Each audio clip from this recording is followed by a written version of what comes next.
Welcome, everybody. Welcome to the launch of Houdini 22. We're extremely excited to be here in London, England. Super excited. And the R&D team has been extremely busy for the last year, working on lots of enhancements and features based on your input and feedback. And to take us through that, Kristen Bargiel, our VP of Product. Kristen. Thank you, Chris.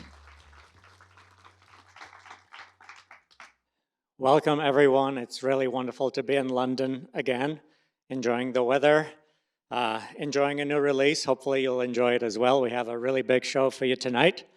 Houdini 22 stands really tall among all the major releases that preceded it.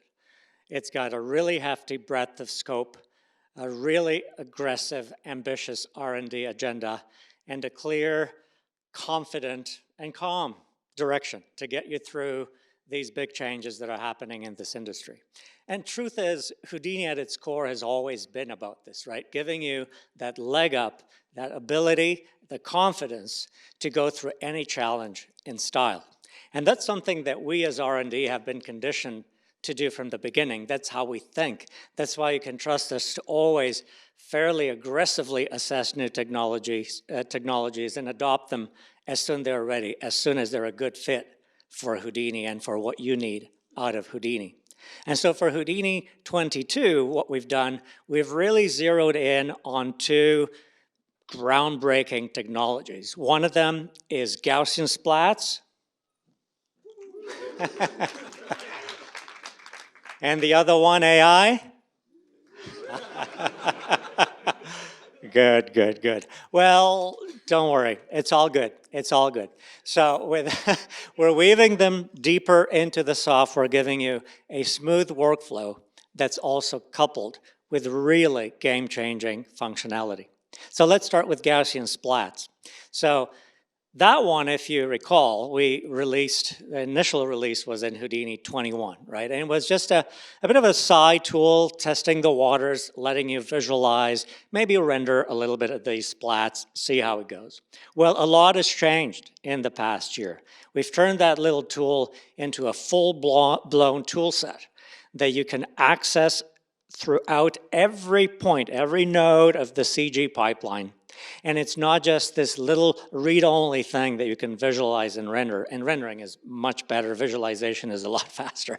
But we've added it as a core first-class citizen to Houdini. So there's functionality there that was not there before. You can create them. You can modify them, often in ways that we ourselves had not envisioned before. So make sure you watch throughout the presentation tonight because we've peppered the whole evening with Gaussian splats here and there, as some of the examples you see are bound to surprise you. Okay, next one is AI. So no panic. Don't panic. It's all good. It's all good. We are crossing this landscape and we're staying cool and collected about it in the face of hype and occasional panic.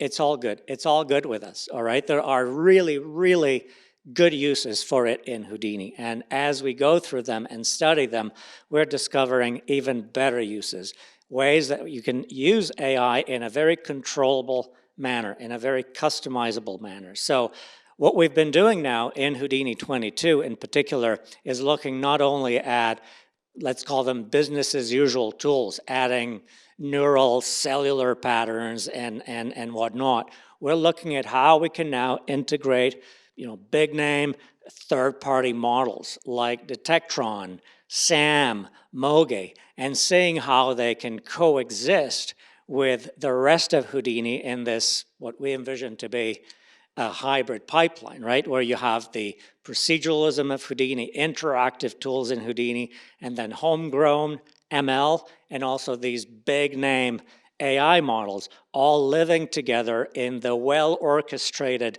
node-based environment of Houdini. Okay, so this is all under control, guys.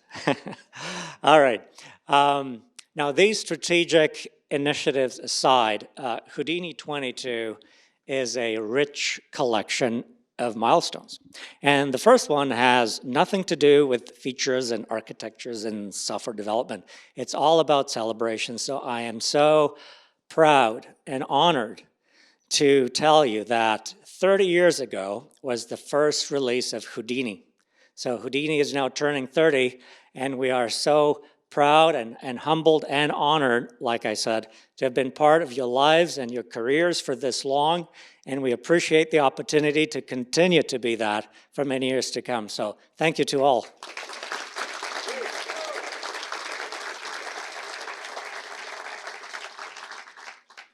Thank you. On behalf of all side effects. All right, the next milestone is Kinefx. This is the umbrella project about everything character and creature, right? So that we've been investing a lot in, for the better part of this decade, in those tools, and this is the release to watch, because this is when everything is coming together in a state-of-the-art kind of fashion, and I'm talking about rigging, animation, retargeting, motion mixing, and if we allow to include CFX in there, muscles, hair and fur. So you'll be seeing a lot of that tonight. Okay, that's the first one. Second one is Copernicus. By golly, was that a woo? All right, that's good, that's good. So we are amazed ourselves how quickly that baby has just grown. In 2 short years, it's gone from, here's a little beta thing that we think will grow into something one day, and here we are today, and I'm calling it a major milestone. And I hope I'm right. I hope I'm telling you the truth, because first of all, as of now in Houdini 22, Copernicus is a full-blown texture synthesis toolset. Everything you should expect to have in a tool like that is there now. And on top of that, to complete the equation, you now have 2D and 3D paint. So that part is complete. Please go grab it. Tell us what next we should do with it.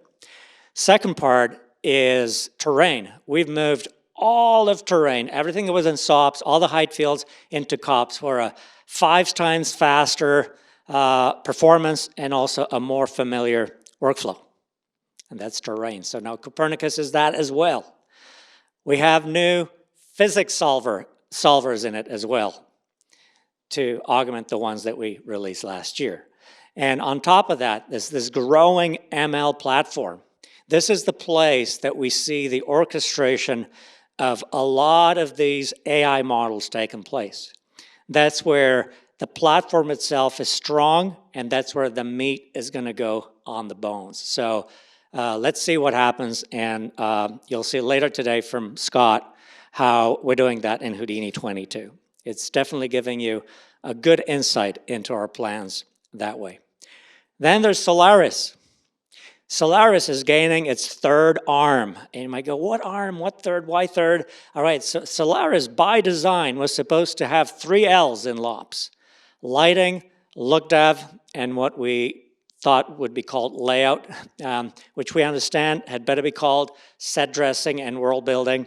So anyway, this 3rd arm is finally arriving in Houdini 22, complete with RBD support and Hydra support and all of those good things. So Solaris, and to Solaris, of course, you have Karma. You have that in one breath, right? You say that in one breath. So Karma is now a bona fide, mature renderer. It's battle tested. It's being adopted a lot. It's adding a lot of value to Solaris, a lot of value to Houdini. Check out what's happening there as well. And then there's the whole Copernicus element again, which brings in all that really, really important and valuable tight loop between lighting, rendering, and compositing. So it's all coming together really well. That's why we consider that to be a big milestone as well. And then there's one final milestone. I told you, lots of milestones. So the last one is in the category of out with the old and in with the new. And we have 2 pieces in there. The first one, the 3D viewport. So the 3D viewport is finally completely shedding its old OpenGL mantle. It's now all Vulkan and Molten for those of you on the Mac. And this not only cleans up the code finally and gets rid of all kinds of bugs, it's also flinging the door open for us to work on that cinematic, near real-time Vulkan-based render that we've been talking about on stage for some years. So expect that to come in the future. And the other side of out with the old, in with the new, has to do with our UI. There might be some gasping in there in the audience. Anyway, I'm ready for all that, okay? I've been braving myself for this moment. So that one is all about our native UI being pushed aside, not all of it, most of it, and being replaced by Qt and QML. So that finally unfreezes, unlocks the capabilities that we've been dying to put in to our UI and also the UX. And please don't be mistaken, this is not just a pure re-theming of our UI. We drew some new icons, there it is, ooh la la, okay? This is very much a serious, long-term, arduous exercise in functionality that drives form, like everything else in Houdini. But with that does come a new UI skin. So if we're guessing correctly, this might be the big stamp that gives Houdini 22 its strongest visual identity. So to see if that's the case, allow me to invite Scott Keating to show us the new UI and then get us going on the journey tonight. Thank you. Oh, you don't need. All right. Thank you, Kristen. Can you guys hear me okay? Thumbs up, okay. So yeah, the user interface. So this is sort of the first step, right? I mean, Kristen talked about a complete overhaul, but this really is first an aesthetic overhaul. It's the first step on this road. But it isn't just aesthetics, as he alluded to. So let's take a look at a couple of quick examples here. So first off, you know, a sort of a humble example, the start screen here, where you can choose the look of your user interface. This is now an interactive widget, which is actually a really nice thing because it means that over time we can update it with things like links to tutorials, start here examples like this sort of production set to get you going. So it's just a nice, smooth introduction to Houdini. We also have a theme editor, so you can change the look of Houdini using this nice interface here, using base, accent, highlight colors to change your theme really easily without having to tweak every single color in the interface. Of course, there's a whole suite of presets that it comes with as well, and you can tweak them, store these presets, create your own presets, share them, and so on. So this is hopefully going to open up things really nicely for changing the look.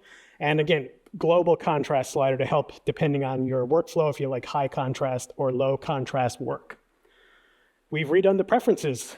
Here you can see a much cleaner layout, much better organized, much easier to navigate, and maybe most importantly of all, the fact that you can search the preferences, which is super useful because sometimes you know a preference exists and you just don't know which category it's in.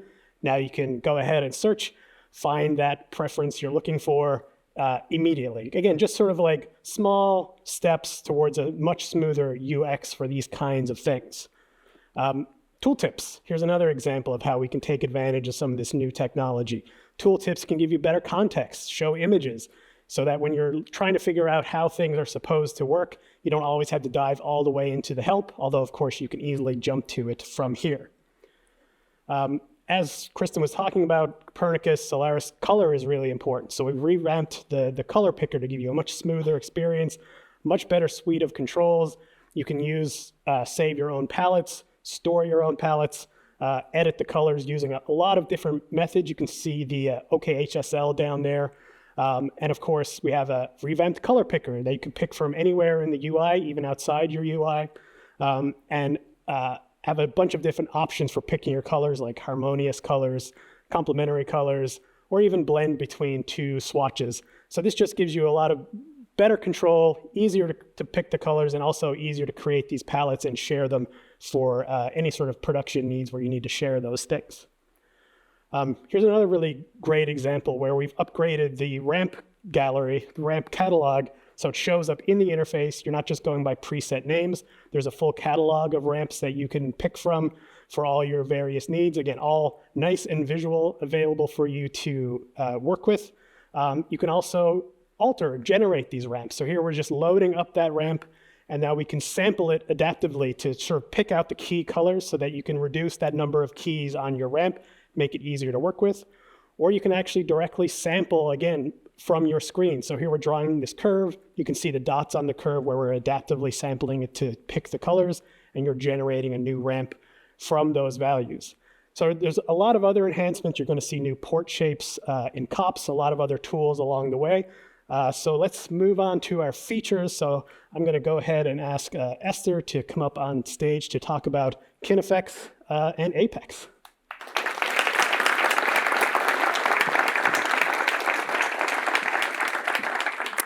Yeah, thank you, Scott. So yeah, of course, we've been also very busy on the whole character realm. And if we think about the nature of what rigging actually is, it kind of sits between two chairs. So you have the static input coming from modeling, and then you go over to the big work beast, which is putting everything into motion with animation. So that means we need to have a very good communication connection to these other departments, both to the static modeling side, but especially, of course, to animation, which makes sense. So we want to make sure with this release that we get you from modeling to animation as smoothly as possible, and especially for standard cases, as quickly as possible. And we want to make sure that all the workflow steps there are very rounded and well connected, as we already said. So the big cornerstones here are rig templates, retargeting, and rig inversion to connect everything together. But let's think a bit about what we already said with Gaussian splats. They are just nothing but another static input that we, of course, want to process when it comes to rigging, right? So we treat it like any other polymesh, meaning we can capture it, we can rig it, and we can actually animate it. And our workflows don't really have changed at all. So let's do this with this WASP. So we're starting simply with the rig builder, and we're just using some of the standards. So for the abdomen, we use a spine, then we have some eye case, and it still looks a bit weird, so well, let's change that. And we do that because we have now shape LODs. That means you can switch between a proxy, a low-res, and even a high-res version of the G-splats to give you like real-time feedback when you interact with your WASP. We can do the same also for the controls. And now we combine our control configurations with our actual rig configurations to one entity and save it out. And that entity is a rig template. That means we can actually reuse the whole thing again for other insects. So now we're very happy. We have a flying wasp. We can animate it. Great. But you've already seen on the start screen that we have a few other insects that we might also want to apply this to. And those other insects might be not exactly the same as a wasp. So we're starting off with that little rhino beetle here. And you can already see our insect icon. We drag it in, and you instantly have the whole rig. Everything is already configured. Everything is adapted and mapped to the names. And we can directly continue. The nice part is the whole control configuration is also being transferred and stored along with it. So you can see our wasp icon there again. It's all there. So now we're going to the larva. Well, that one clearly has no wings, and the abdomen is absurdly long. Well, the template, actually, our rig template, still adapts though. So I can simply apply it. I need to wait for a bit. And these different joint lengths are being automatically detected, and certain joints can also simply be skipped. And because our template pretty much has all the features directly procedurally available, we can now change it. Because, well, we're not really happy where the tip of this abdomen is being parented to. We just quickly change it with our newly organized interface. And voila, we just changed the rig, applied it, and we are ready to bring these two creatures back together. Because you know what? This is actually a rhinoceros beetle, and this is his massive larva. So mommy and child can meet again, all within a simplified workflow. And, well, we're not done with our beetle yet. So we want to change the look of the controls. And if you missed the style of the KineFX controls, well, it's back, because we now have image controls. And they can actually even scale with the viewport if you want to. You can choose your own images. And there's a few other goodies that actually come with it. So look at this arrow. So now it's going outside of the screen, but maybe I really want to pay attention to that one. And now it's actually being kind of like glued to the screen, always available at reach. And that one is one of my favorites. I'm using now an abstract control, and that thing actually, that little balloon icon, acts a little bit like a viewport gadget. It just stays in screen space. You can even do the same with transform controls. that all of a sudden opens up a whole world of like control widget designs that you can do in ArtDirect that hasn't been really possible before. And well, as much fun as it is to build beetles and larvas and insects, we know that in practice, very often we actually need to build other things, primarily, of course, bipeds. And we want to be ready for that action for you as well. So for that, we are preparing for you, or we have prepared for you several recipes, and of course the rig templates that we just introduced.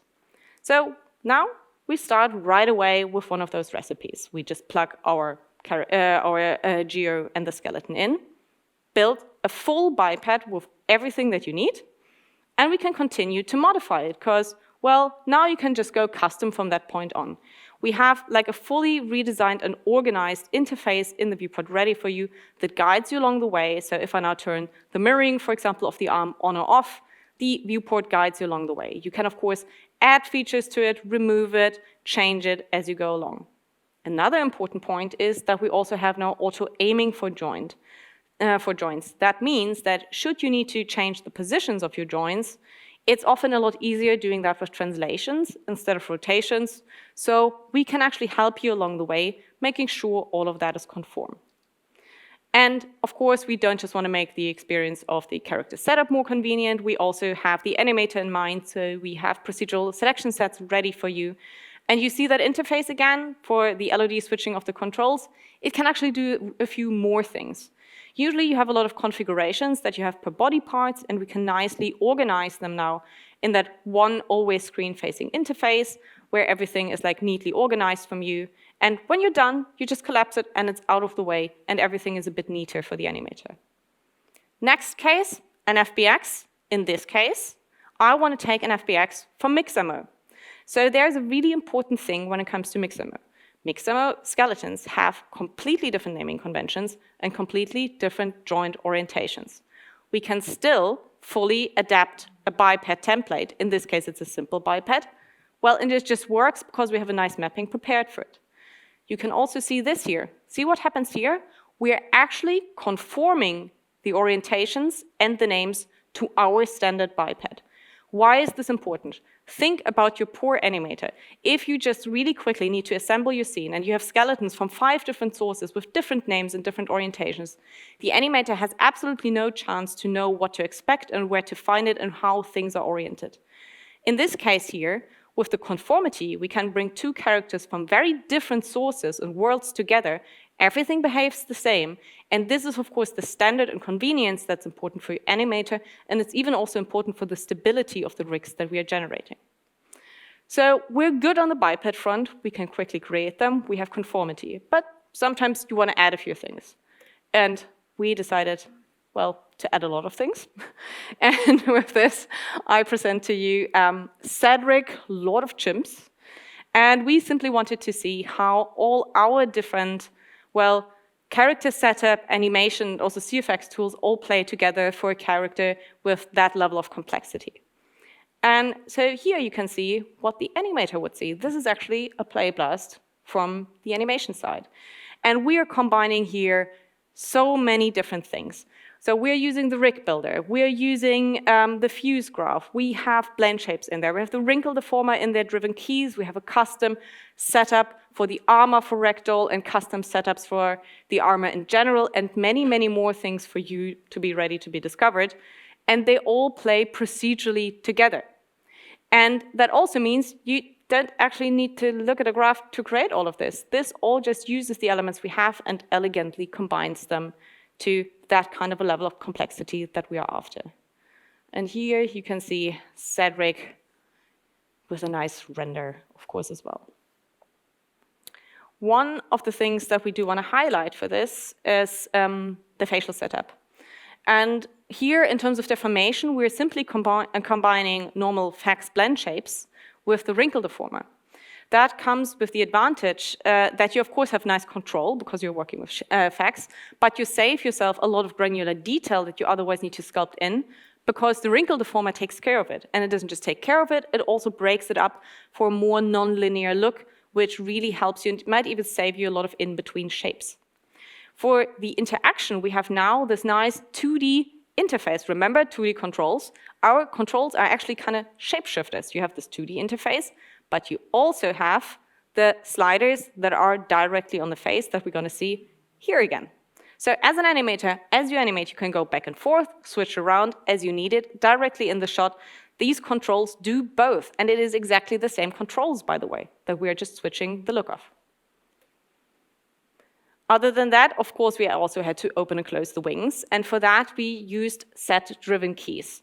This pretty much just dials in an animation on top of our joints and controls, but our controls are not locked. We can still fully animate on top and tweak the shot based on our current needs, so it simply gives us a nice guideline and standard, but it is not a blockade of anything in terms of animator freedom. And we can enhance that effect a lot more in this example.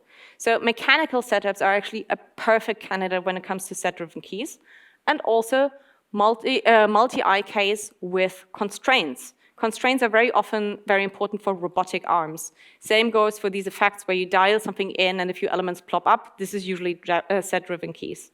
And we get that wonderful haptic effect in this example simply because we use skin controls, which we actually already introduced earlier, which allows you to select direct surface elements to interact with them. So let's see how we're actually getting these driven keys together. The major, workhorse behind this is our new Apex rig pose node. That node is pretty much doing anything in the animation and posing realm that is important for animation. That means be it an update of your rest pose or creating animations for rigging for both controls and joints. In this case, we want to change the animation of those flower petals. So we just grab them, and of course we are like in the animate state. We have exactly the same tools available, so we just quickly change them. How can we organize them? Well, in the animate state we have animation layers. They're perfect to just bundle the animation together and give it a nice name. So of course now we want to continue and turn it into set-driven keys, and the set-driven key component is the best friend of the rig pose node, so they work really well together. All we need to do here is to define, the range of the animation that we want to have, and we need to give it a driver control that we define just to associate it with it. That's all you had to do. You didn't need to look at a graph, and you have a very intuitive back and forth. And because it's a two-node setup, we also wrapped it in a nice convenience recipe for you so that you can hit the ground running and that you can build your own mechanics and wonderful setups out of it. Well, but sometimes you still want to look at graphs because you do want to build something that's a bit more out of the box, so we also want to make sure that you're covered there. So we're introducing now the first steps towards an Apex debugger. And that might look like something very simple, but you can now look at your graphs at the kind of like numerical output of what happens in the viewport. So we see, something's obviously not right with our fan, it's not opening properly. So we check for the numerical values on the hover text, and we see, oh, it's just 45 degrees. That's wrong. So let's change it. We set it to 180. Voila, the fan is opening. We are happy, and we can also numerically confirm it. And this closes exactly this loop for better customization and building really wild things. Talking about wild things and crazy things. Sometimes your director wants you to build something like this. And this is the moment where you sit there and, you're a bit unhappy because you think, maybe I need to now sculpt every single frame.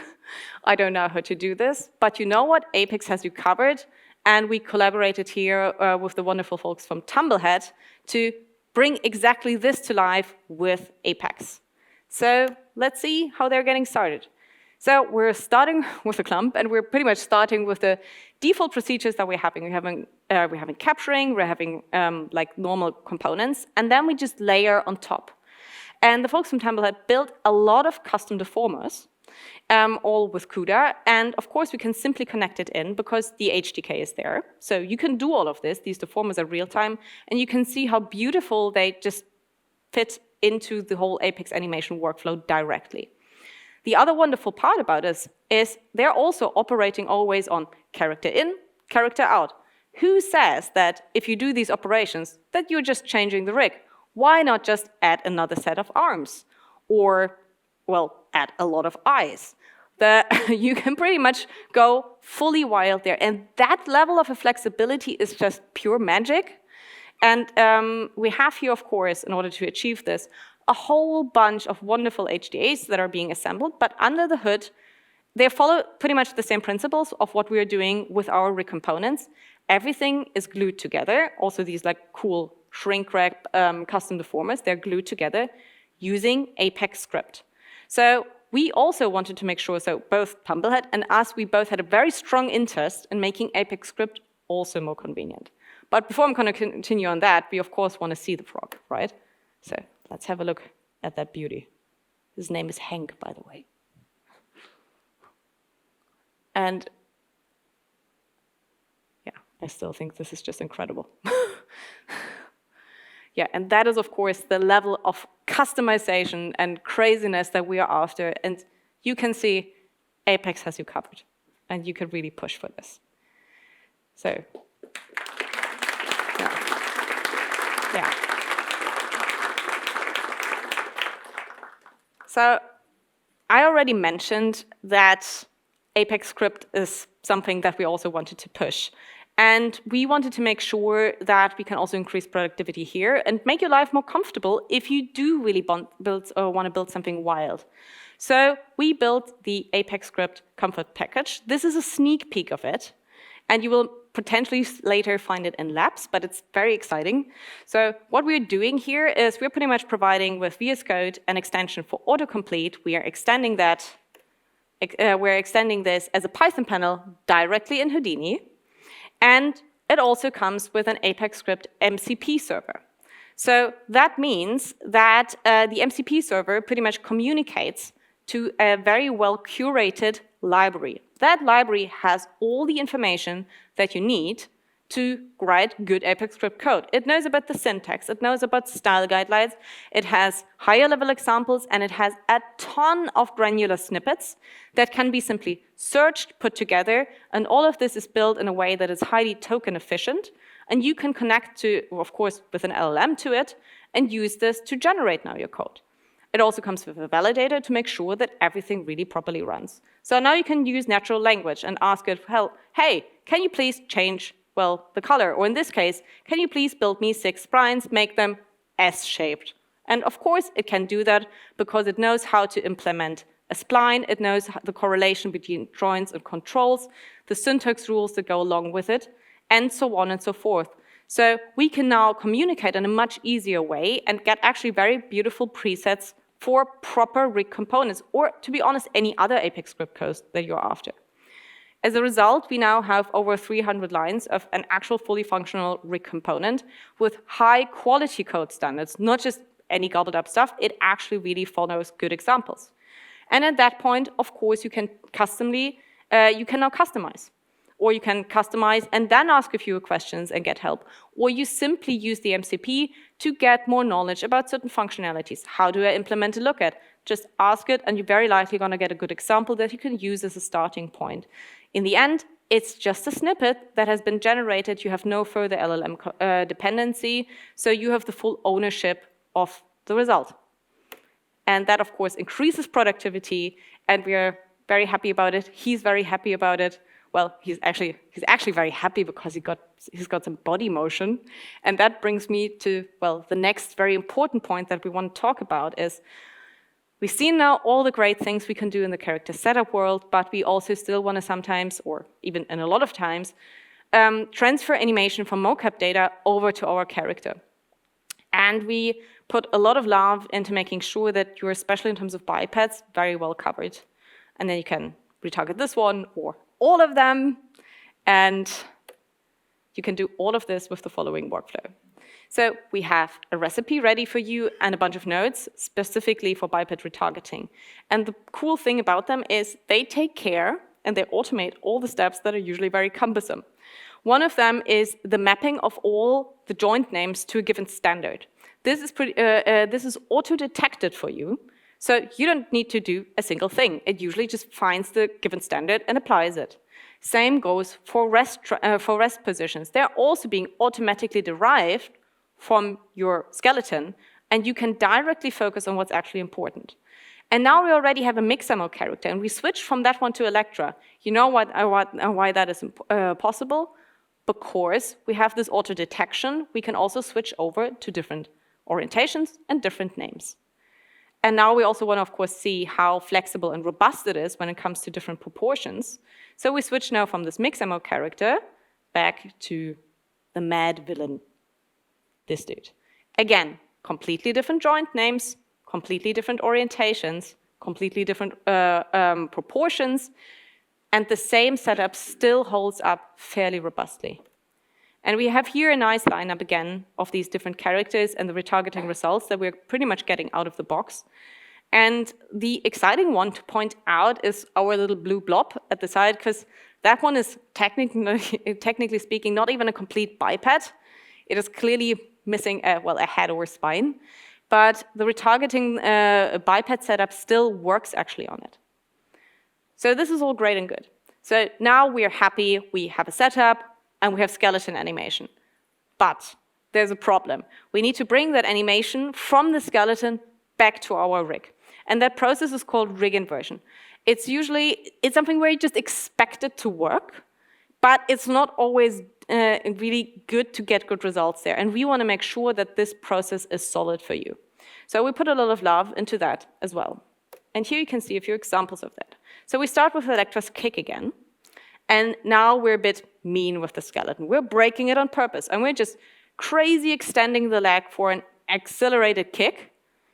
We switch over to rig inversion, and it's doing something that actually is completely plausible. You know what it's doing? It's measuring the distances for a leg, and that makes sense. We're just dialing in stretch automatically. And that is the kind of like custom solution based on these cases, or like custom rig inversion that we can now ship with our rigs, that gives you the freedom to get actual good, reasonable results when it comes to this. Another typical problem that you have in retargeting cases with mocap data is that you have, unfortunately, very flexible athletic people for your mocap shooting. That means you get these overbent legs. And if you're a mocap artist, you know that you're in trouble now, and that this will mean a lot of cleanup work. Because usually, IKs tend to flip. But and here you can even see it, we just use the leg, flip, flip, not great. That means you need to counter animate and need to go away from your animation. But we have now rest twist, which counters that, and it just gives you a result that simply works and counters the twist and saves you the cleanup work, and you're actually staying a lot more true to the actual capture. And if you still don't believe me that that's a problem, look at that unhappy frog. That doesn't look fun. So we turn it back on, and what we can do now, we can actually break IKs on purpose as an artistic choice. And that is something that, of course, gives you a lot more flexibility. So we see we're just avoiding the twist elegantly directly in the solver. So let's see now that we know we have all these elements, how they actually play together. So in this case, we just want to test the connectivity, because I told you we want to go through all the steps in an elegant way. We start setting up our character, Brute in this case, and we simply apply the rig based on the template, and voila, the character is already set up. We have a functional rig. That was fast. So let's continue directly to retargeting. We connect it up, we just need to adjust the name, and we can already focus without any cumbersome steps directly on the important points, which is, well, obviously bringing in our animation, and making maybe some tweaks because we don't really like the look of the shoulders. We make the offsets, and we are maybe already very soon happy with what we are seeing there. So the steps already just now from having no character at all to having a retargeting result are really great. Now we invert it, nothing more we need to do, that looks great. And the next plausible step would be to go to the motion mixer. And you see all these recipes are built to work together. All these nodes and steps are there to bring you in less than 5 minutes from no character at all to a character with retargeting data in the motion mixer. And now you can, of course, procedurally change anything within these steps. You can go back and forth. You can now layer animation on top. You can shuffle it with various retargeting clips and so on and so forth. This means full proceduralism with fast workflows to give you exactly a chance to really focus on quality for results like this. And of course, now we want to hear a little bit more on the animation and polishing side of things, from motion mixer to any other animation workflows. And that brings me to Warren. Thank you.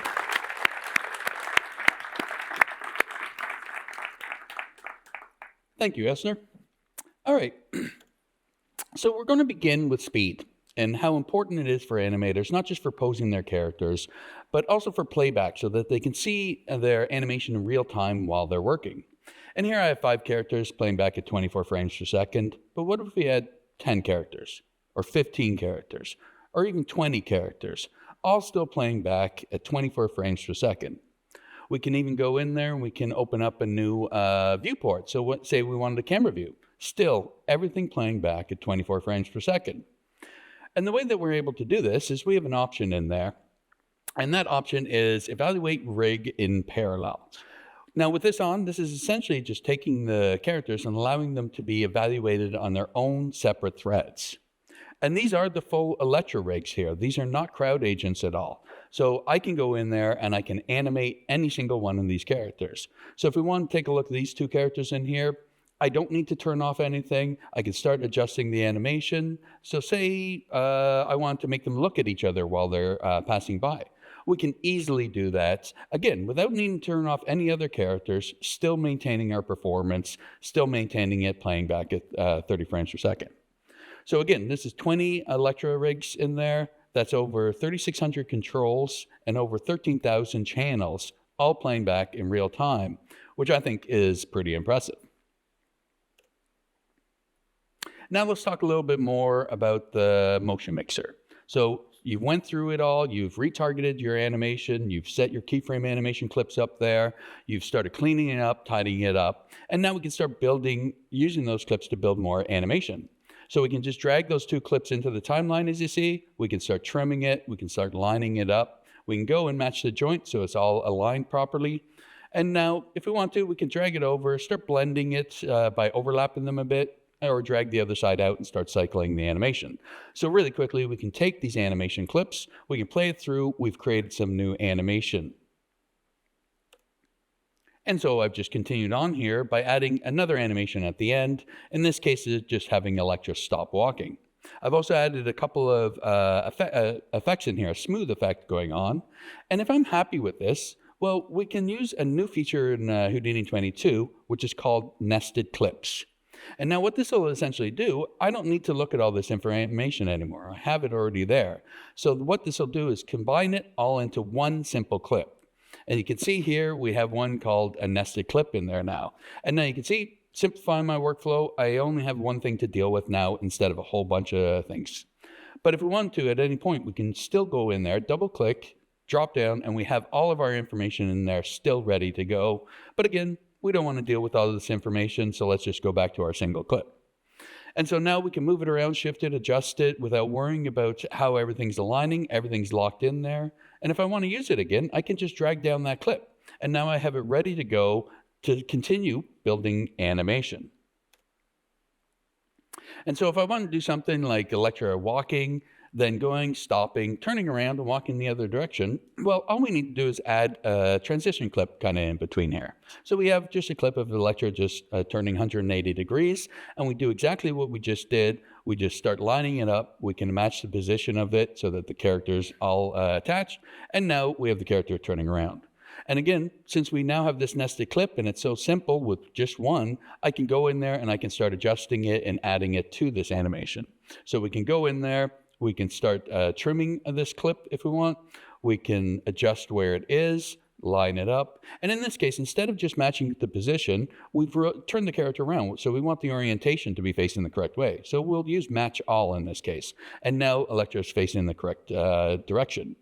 So again, really quickly, using the nested clips, we've been able to simplify our workflow, be able to bring them in, reuse them, add a transition clip in between, and now we have a brand new animation of Electra walking, stopping, turning around, walking the other direction. And we could make this into another nested clip if we wanted to, so we could keep on building it that way. And here's a perfect example of it being done in production by Sasha, using the nested clips, using multiple tracks and blending it all over there. And now we can see the amazing result that ends up from that.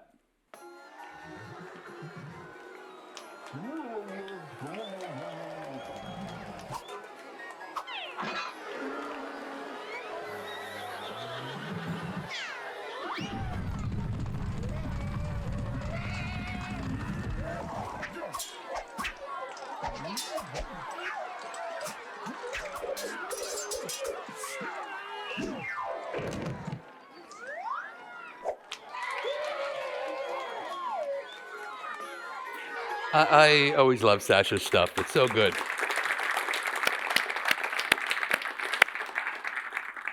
And just to note, end to end, that was done entirely in Houdini. So great work by Sasha. Okay, so let's talk about another new feature we have in Houdini 22, which is a new Apex character picker.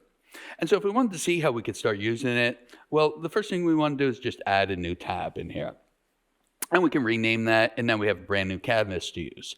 So what we want to do is add some backgrounds to it. And we have multiple ways we can do that. We can right-click, you can add your own image, you can add an image from the viewport, or we can use one of our pre-set templates that we have included with it. So we can just drag this in.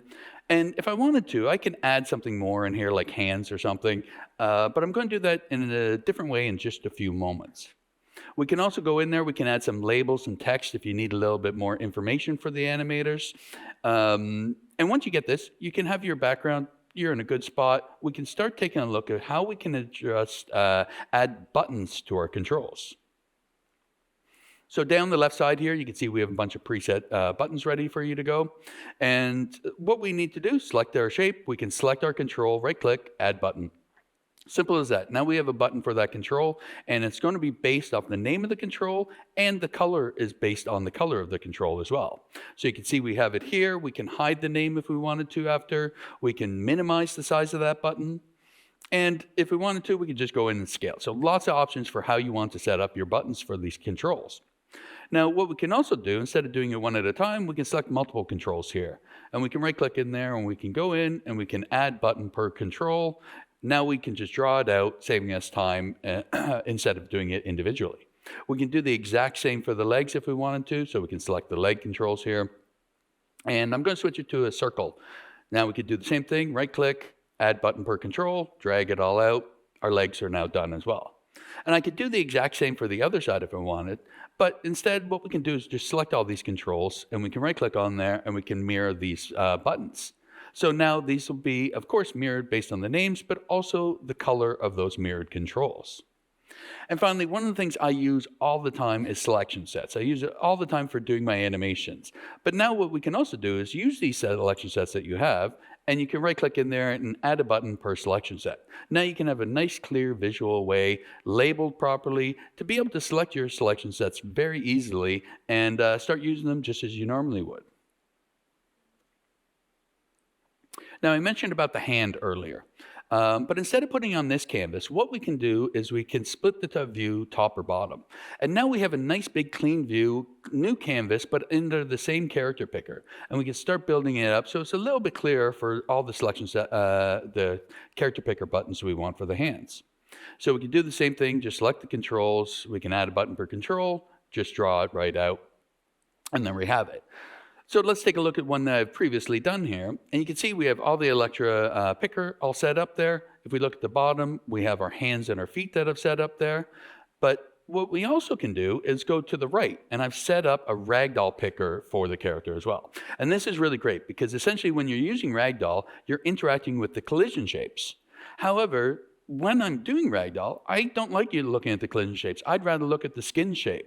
So now we could do that, see the skin shape with ragdoll, but we still have the character picker ready to go, easy access to all those collision shapes that we have in there. So it's a really great benefit to, again, do that, but still see our character skinned while working with ragdoll. And of course, multiple characters, you can have multiple pickers in there. And for Houdini 22, when you drop down an Electra or an Auto, included with them will be these new character pickers. Also new in Houdini 22 is the ability to use cameras in Apex. So here, we can just take a look at this. I've added a shot camera here. And this is a dialogue shot that we could take a look at. So we can open up our audio panel. With scrub on, we could see where we can load in our audio file. So now we can put that on, start working on our facial animation. Welcome to the Gunpowder Cafe. What? And so when doing facial animation or lip sync, it's really a good idea to have a nice clean viewport with the face very visible. So we can open up a new viewport here, and all we need to do is switch this to a face cam that I've set up. And this is essentially just a camera constrained to the character's head. So now we can get rid of that body motion so that when we start playing this through, Welcome to the Gunpowder Cafe. or scrub it, Welcome.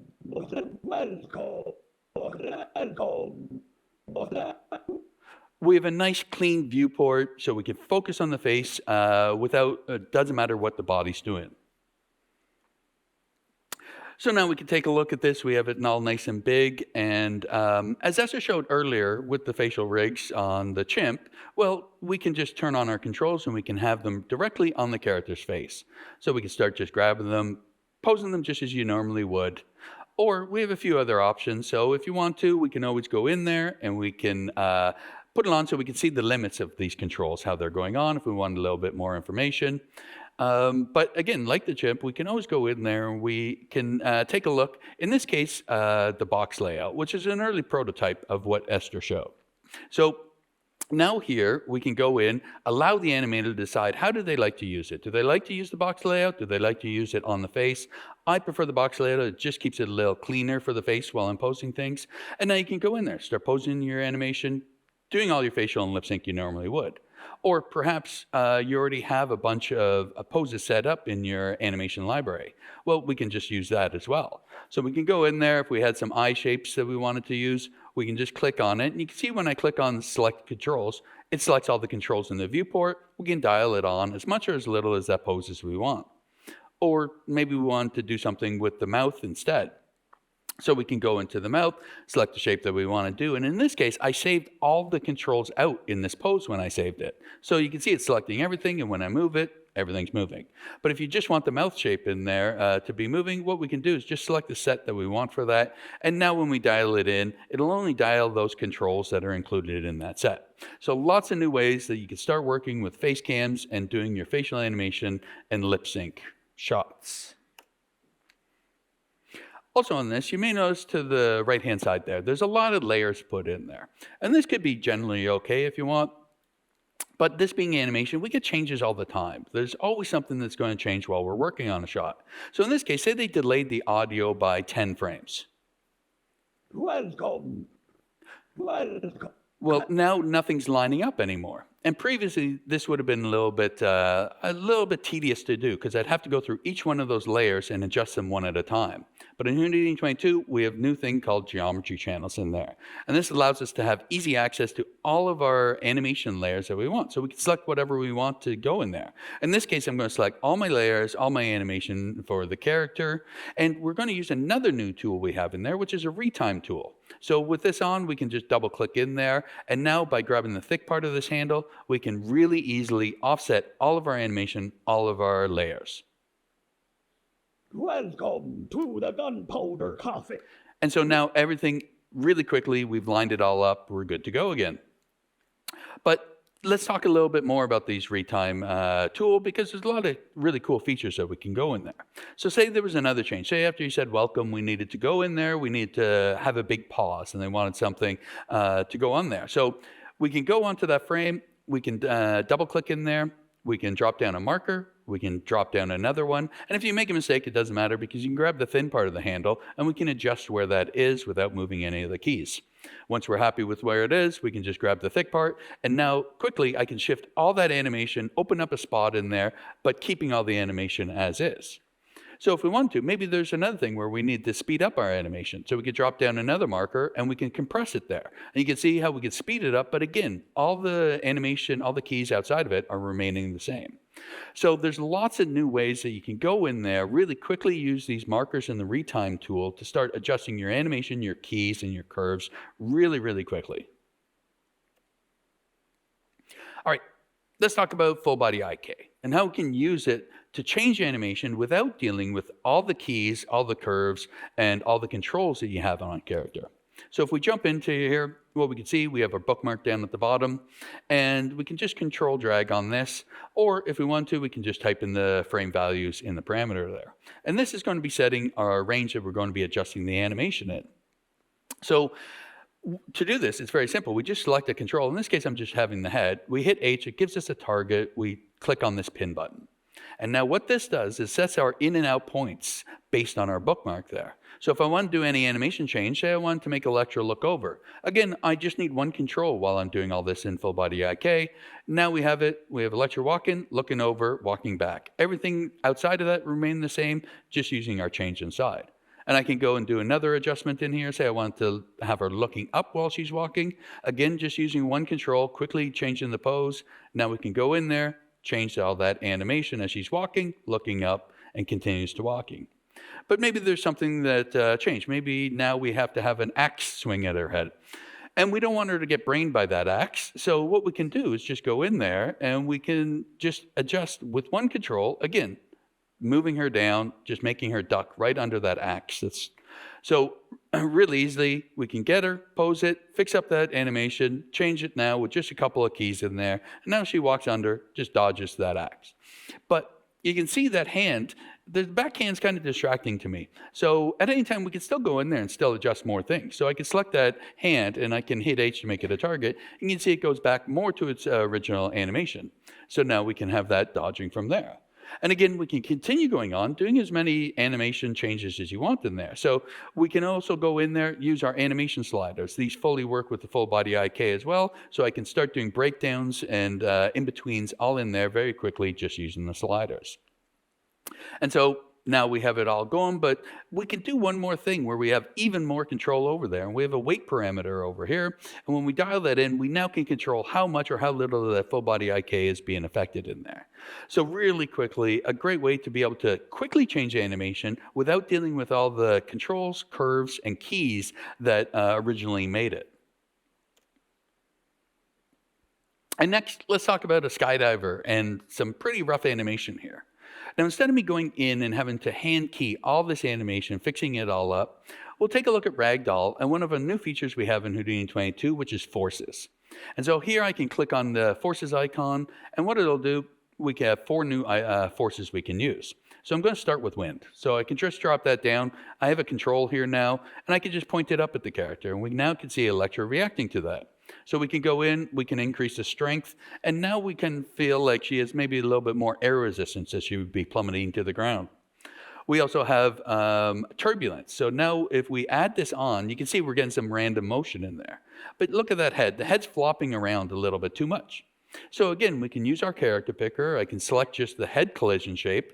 And now the beautiful thing about these forces that we have in there is that they work per collision shape. So now I can just dial down the turbulence of that head and leaving everything else the same. Now we have a much more stable head. We can do the same thing for the legs here. We can just dial down the turbulence on it and start really correcting it. So per collision shape, we can have total control over it.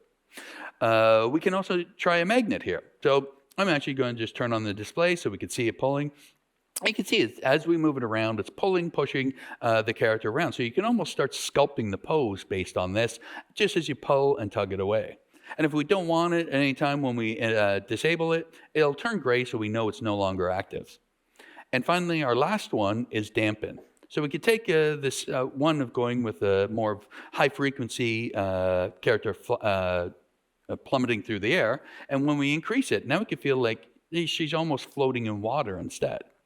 So lots of options, lots of ability to change your forces per collision shape. And even if you have no animation, say we want to do some those car salesman inflatable things, we can go in there. We can just have the character falling. We can turn on some magnets, start getting it moving. We can go in there. We can change, add some turbulence for variety. We can add some wind, getting their arms all in there. And we can even go in there and dampen just the front two, leaving the other ones around. So again, without any animation at all, really easily to use these 4 simple controls to start getting some new motion. And staying with Ragdoll, say we had a shot where Electra's smashing another Electra through a table. And in Houdini 21, we introduced the way that we can take prefactored geometry into our scene add prop node and then use that in Ragdoll so we can do some simple destruction. So here you can see I just have something set up, but I haven't started anything yet. So the table just falls apart right away. Now, previously, what I would have to do is select all these points, and I would have to manually key when that ragdoll becomes active, when Electra is going right through it. But now we have a really great new feature in Ragdoll called Impact Threshold. And this is based on velocity that we can dial in with just this little slider. And then when we click it on, now we can just use our Impact Threshold. And I don't have to manage when things happen. So now we could just play it through. And now the table only smashes when Electra is getting thrown through it. So this is, again, really great because I don't have to manage when things are being active. We can rely on Impact Threshold for that. And we could do the exact same thing if we wanted for Electra. So we could just turn her on to use the Impact Threshold, and now she'll only go into Ragdoll once she hits that threshold. So we do this, we're all happy, we go out, and we're like seeing our original animation. We have our Ragdoll layer that we baked out, breaking through. But again, this is animation. We're going to get notes, we're going to have changes. So what we can see here is I can just duplicate the layer so I can work non-destructively on this. I can then select all the controls on it, and we can move it. And so if we wanted to keep this character up, 5, 10 frames longer before smashing her through the table, we can go in there, we can use our animation sliders, just start posing, animating our character, delaying how long it takes she's up in the air before she gets thrown through. And I've just created another layer here, doing that exact thing. Now she's being held up a little bit longer before thrown through. And this is great, except that we now need to do our ragdoll again. Now, the great thing about this is that I don't have to do anything here. Impact threshold's on, so basically it'll take it over. So even with my delayed animation, my changed animation, I don't have to manage anything. The table will still break, Electra will still turn into Ragdoll once it hits those thresholds. So again, it's just a really great tool, so I don't have to deal with all that. And we can go in there and we can still do things like making the table stiffer so she doesn't break through it. Maybe we go half and half so she kind of breaks through, or we go in and now she gets slammed right through the table again. So lots of really great feature, spending less time managing things and more times animating. All right, so let's talk about G-splats and how we can use them in animation, more than just a background. So because G-splats can be lighter weight than meshes, especially for a complex scene like this bar scene, what we can do is throw a lot more of that data onto the GPU. So now we can use a G-splat, put our character in there, start working with it like a set. And we could do more with this because, again, G-splats are essentially just points. So we can start selecting points of this G-splat set. So in this case, I'm just taking the stools here, taking those points and removing them from the scene. But we can do even more because now that we have those points in there, we can plug that into a scene add prop node, and now we can bring them back, and now we can have controls on them. So now we're bringing it back into Animator's world where we can now just pose the G-splat stools just as we would with anything else. And so now we can take a look at it because we don't want it just to be a static set that we work around. We want to be able to interact with this thing. So if we wanted Electra to go in there and kick these stools over, well, now what we can do is use Ragdoll. And again, I can just set my impact threshold on it so I don't have to manage any of the activation. And now Electra can interact with the G-splat stools. And since we could do that with props, well, of course, we can talk about the G-splat wasp that we have. So here I just have a very simple animation on one control, moving the character around. But instead of me going in and hand keying all the legs, all the antenna, we can take a look at a new feature that we have, which is secondary motion. So now with this in there, I have my antenna selected and we can play it through. Now you can see we're getting free secondary motion based on my simple animation that I had on the one control. Now, what sometimes happens with this kind of stuff is you can end up with a lot of twinning motion if it's the exact same values. But the great thing about secondary motion that we have is it acts per control. So we have these transform multipliers up there that I can just start dialing it in. So I can start getting variety, get some differences in there so it doesn't feel like they're moving the exact same way. And we can go in there, we can select more controls if we want. I can select all the legs here. I can select the abdomen and the head. And we can continue on just with the exact same settings here. I can hit enter. And now again, now we're getting some free motion, secondary motion, just based off, again, that one simple animation that we had on the one control. And we have we have a few different effects that we can take a look at. We have lag overshoot right now. We can take a look, we can add jiggle onto it. You can see it behaves a bit different. We have more parameters there to be able to adjust. And we can look at spring as well. And you can see, again, we're getting a different result based on what our effect is. And finally, we have one more thing that we can take a look at, which is our blend here. And what this is more than just blending to lessen the secondary motion. What I can do is actually use it to go from secondary motion, blend it right into keyframe animation. So here we can go a secondary motion, blending into the keyframe animation. And then what we can also do is we can splat that G-splat wasp using ragdoll with it as well. So I think you can see that there's a lot of opportunities in here that you can start working and animating G-splats with Houdini. And with that, I'm going to pass this now over to Kai to talk about CFX. Thank you. No worries. Hey, friends. So we'll talk about crowds first. We have a lot to get through, so I'll jump right into it. You've seen these guys before. There's really nothing new and special about these, just these guys going into ragdoll mode and flopping about a bit. But the new bit is actually related to this, to the MLD form that we introduced on Auto with the last release. So you can see we're swapping it in and out here, and you can see the deformation improving quite a bit. So this is the trained ML model. And the new bit in this release is that we can now apply this to crowds. So we can apply this to agents. It's just a viewport option. You just turn it on and you get the nice deformation on these characters. All on the GPU, you know, baked down to blend shapes as it was before, just applied to these agent primitives. We can see that running here on Capybara. Again, the deformation improves quite a bit. It's a really efficiently trained model done with the armature deform. And it's running on, I think, 50 capybaras here. And the way that we can do this is the model itself is actually very light, right? It's just doing inference on the blend shape weights, all baked down blend shapes. So we're actually batching this inference across multiple characters because a single character is actually way too small to just actually saturate a GPU that we have these days. And another component of this is the agent LOD reduction we have now. So that's a slider that you get in the viewport options where you can choose between, you know, a balance between performance and quality. So higher quality basically means more of the closer to camera agents will receive the full stack of deformation with the blend shapes and the ML model. Now before we jump into some of the muscle improvements that we have, I actually want to point out and circle back to the rig improvements with these 2D controls. We can switch LODs on rigs, but one of the LODs is actually the bone geometry, which is very useful to look at before you go into CFX simulation, right, to ensure that everything is like intersection free as much as possible and working correctly. So that's really useful to us in CFX. And then with CFX itself, with our Otis setups, we have quite a few improvements to the muscle transfer recipe. One thing that you asked all of you asked us right away as we came out with this recipe, well, how do I get my animation into this? Because everything's kind of ready to go, right? You've got your transferred muscles and everything, and this was just a sort of missing piece.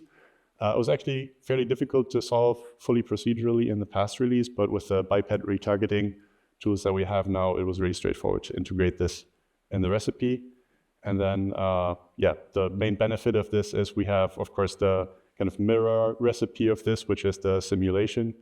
And this now has the exact same nulls as input that we have as outputs from the muscle transfer, so we can plug that in directly. So this enables CFX artists to test their setups much more thoroughly, right? You can plug in mocap animation before you even get like a fully approved rig out of your pipeline. And now this example is not actually using muscle transfer. It's a test that we did with custom modeled muscles on Brute, where we try to simplify a bit, get an even more efficient simulation, combine some of the muscles you can see here on the delts. Auto has the 3 heads separately, and then we have a bigger single blob on Brute. And yeah, the solver works really efficiently with that. We get really nice results from it. Of course, this is a fairly long, actually kind of challenging animation, right? Fairly extreme deformation, but it all works nicely. And this is it with the thing that Esther was showing before, the full tissue simulation on top. Now, the reason this runs so smoothly and without really any issues is some underlying improvements that we have in the solver. The vertex block descent paper that we initially based the solver on actually has some inherent flaws with the way it does damping and constraints. So with high stiffness materials, it can actually dampen some of the global motion. So if the character is just like moving through space, the muscles and tissue would lag behind a bit. So we have a new constraint formulation that just applies along the constraint gradient, which is very similar to the XPBD damping we do in Vellum. So you can see here at the bottom right, that's a fairly stiff material, but it's not damped overall, right? The motion of it falling is working as you would expect. Another thing we brought over from Vellum is velocity blending. So that's an idea that helps the solver lag behind even less without requiring excessive iterations, right? As you get very fast motion, we blend some of the velocities, some of the inertia that we get from the bone animation onto the muscles.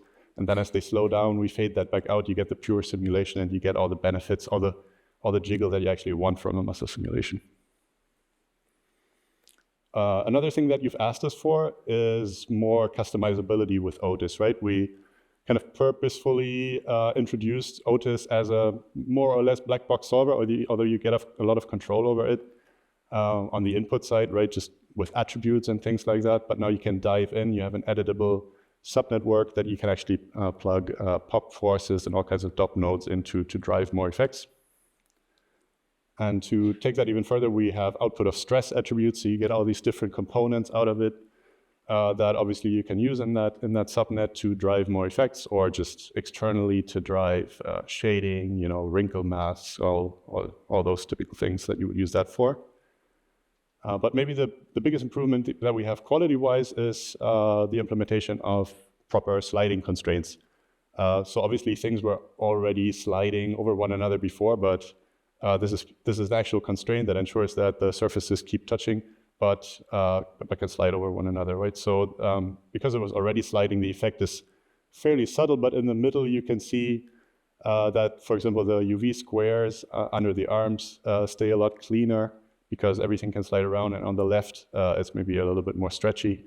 So we relied more on the skin deform, quasi-static skin sliding before to fix that. And here you can see that a little bit more clearly. So the pink layer is the tissue skin layer, right? And on the left is the only option we had before, where everything was rigidly stitched together. And we relied on the green, which is kind of the solid core layer, to slide over the muscles, which it still does on the right, but then we get this additional just level of detail and believability. And with that, we move to hair and fur. The big news here is that for the first time, we can really say that we have an end-to-end workflow for taking just any high-resolution static groom, be it from Houdini or somewhere else, without any special attributes, generate a sparse set of guides for it, deform the high-resolution hair with that sparse set of guides, after simulation, and then have all of that working at render time. So this has clearly been the biggest request for the past months and years on the grooming side. The first piece of this is the guide reduce SOP. So this is a completely new, written from scratch SOP, all in OpenCL, that has this adaptive algorithm that kind of magically picks the right guides that you want to simulate from the high resolution groom, right? So you can see it essentially picking the most unique hairs, like the one that you really need to be represented in the groom automatically. So all those stray hairs, if they don't have a direct representation in the guide set in the simulation, you can't really drive those with any other like nearby hair, right? You need those to be in there. And then as you increase the guide count, which is just a parameter on the node, it fills in more of the volume of the hair and eventually covers it much more densely, right? But we find that even with like 100 or 200 guides, you already get really reasonable simulations out of this. So yeah, on the deformer side, we have the guide deform 2.0, which uses the same sort of algorithm to then distribute the weights. So basically the mapping of the guide curve motion to the high-res hair, right? And what we're highlighting here is that all the stray hairs that you see flying away from the main mass, they all have a red guide representing them. So you get believable motion for those automatically, all with like default settings, no manual selections or anything like that. So here's a closer look at how the guide reduce works as we go in and grab individual hairs from the high-res groom. As they become like sufficiently unique, right, and diverge from the main mass, they automatically receive guide curves from going through just guide reduce. So this is the idea. This is the definition of these stray curves, right? You want those represented in that set. We get some more control with the guide reduce as well. You can select guides that you definitely want to be selected, and then the algorithm just fills the blank spaces around those. But even with all these improvements, there are still some remaining more subtle issues that you get as soon as grooms start to move. Of course, you usually sign off the grooms on like a static frame or a turntable where you don't really have simulation yet, right? And once you have an approved groove, everybody wants to keep that look and wants it to keep looking that way even under motion, right? But a problem we get as soon as the guides start to move, especially like tight clumps and things like that tend to spread out a bit and you lose a bit of the look. So to address that, we have this preserve shape and preserve clumps option. And it's actually fairly big chunk of code underneath that runs a quasi-static physics simulation with stiffness and bend constraints all in this deformer. But on the surface, it's very straightforward to use, right? You just dial up some iterations, you dial up the bend stiffness and stretch stiffness, and it irons out a lot of the like high frequency remaining kind of artifacts that you get from the pure deformation. And then the preserved clumps make sure that the spatial relationship between hairs kind of stays as it was in the static room. So if you have tight clumps, hairs all coming to a point, it ensures that that really stays that way under motion. So here are some rendered results from that. We just made these different kind of clump styles to test it across various different looks. And you can see that it, without changing any settings per groom, it works really nicely across this these fluffy grooms down to like wet hair look or more clumped defined clumps. And so you can get started with this quickly and easily. We added this capybara sim and deform recipe. So capybara has a fur output now on his HDA. And this combines all the tools that I just went through in addition to this guide utility node, which takes away some of the like more mundane tasks like creating a roots group for pinning hairs to the skin, things like that. And you can see it's just a handful of nodes and it's really high performance, right? This was all playing back the Vellum simulation and the guide deform, everything at the same time. In fact, guide deform 2.0 refined is about 50 times faster than guide deform 1. So if you pay close attention, the bottom row is actually churning through some frames there, even though very slowly. And the bottom new node is running and comfortably running in real time on this case. So this is another one about preserve shape and preserve clumps. We can take this a lot further. Actually, this is what I would consider kind of a broken Vellum simulation, right? Some guides got stuck in the arms. We can actually just dial up the iterations on that to fix that in the deformer. We don't have to necessarily go back to the simulation.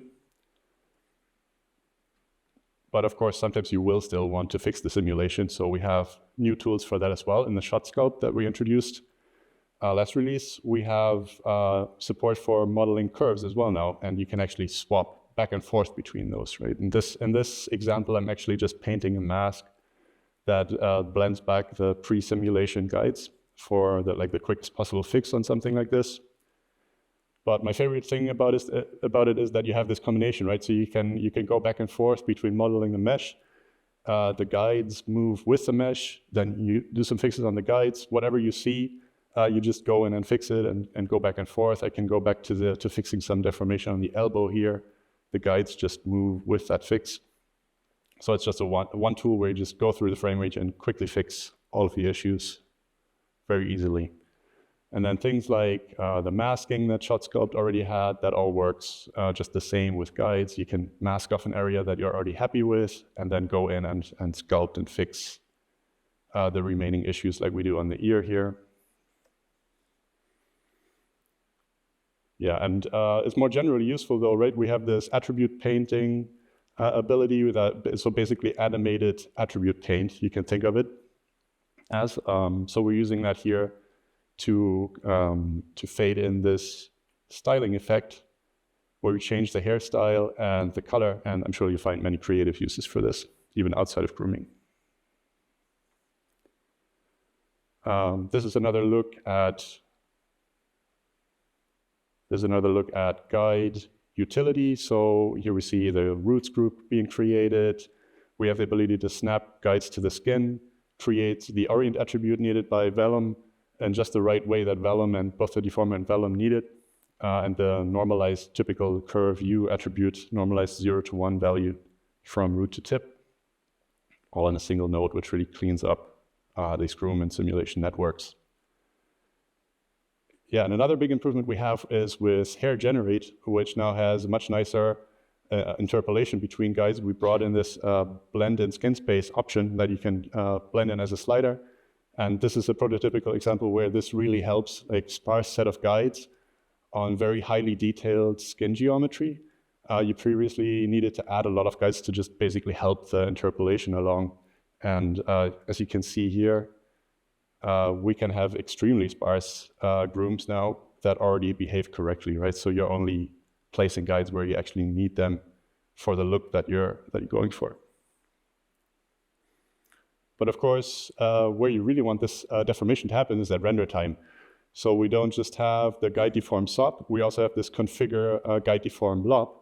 We call it configure because it's not actually doing the deformation, it's just setting up an API schema that fully specifies the deformation, which is then picked up by a Hydra procedural. Super efficient, all C++ and OpenCL. And you can see that it takes very little configuration to get it going here. I just plug in the primitives for skin and guides, and you have deforming hair. And I really want to emphasize like how tightly this is integrated with existing LOPS infrastructure. So, for example, we don't need the deformer to have its own geometry subsamples setting for motion blur. It's just whatever settings come in on the skin and guide curves, the deformer picks that up and lines up automatically, right? So you will hopefully never see, hair separating from skin geometry anymore, which is pretty easy to get with previous setups. But not to forget, we also updated the existing Husk procedural to support geometry motion blur. So this is a typical example where the velocity blur, which was really the only option before, kind of falls apart, right, on the right with 9 geometry samples. That just keeps working correctly. Thank you. Yeah, no problem. I know you've asked for it.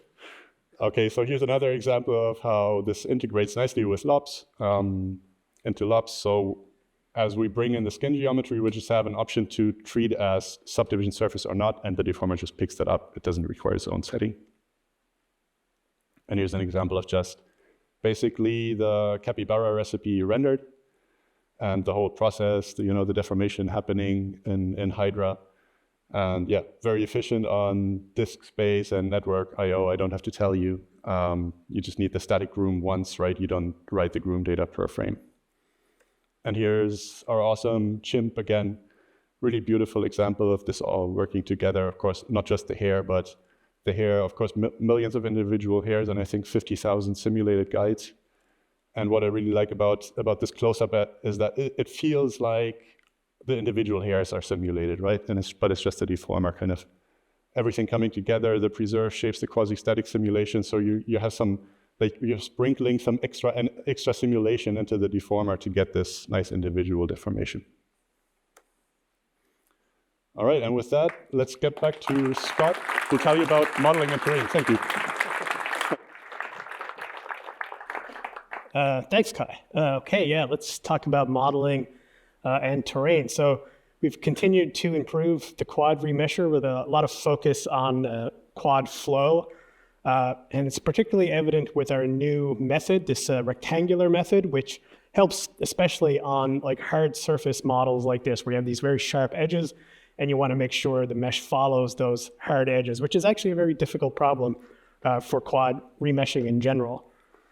So as we look at a couple of these examples, you can see in the upper left there, the orange lines indicating where we've detected the hard edges, and then how the quad remesher is able to grab those and sort of constrain the mesh to those points, which is actually pretty tricky because obviously it can follow the edges, but then it also needs to make a sort of coherent mesh on the internal sections as well. And it's doing a really good job on these sort of CAD-like models, especially in places where you have things like holes and circles and things like that, where they're sort of the trickiest areas for a quad remesher to handle. And we're starting to do a really, really good job, and this new method does a great job solving those problems.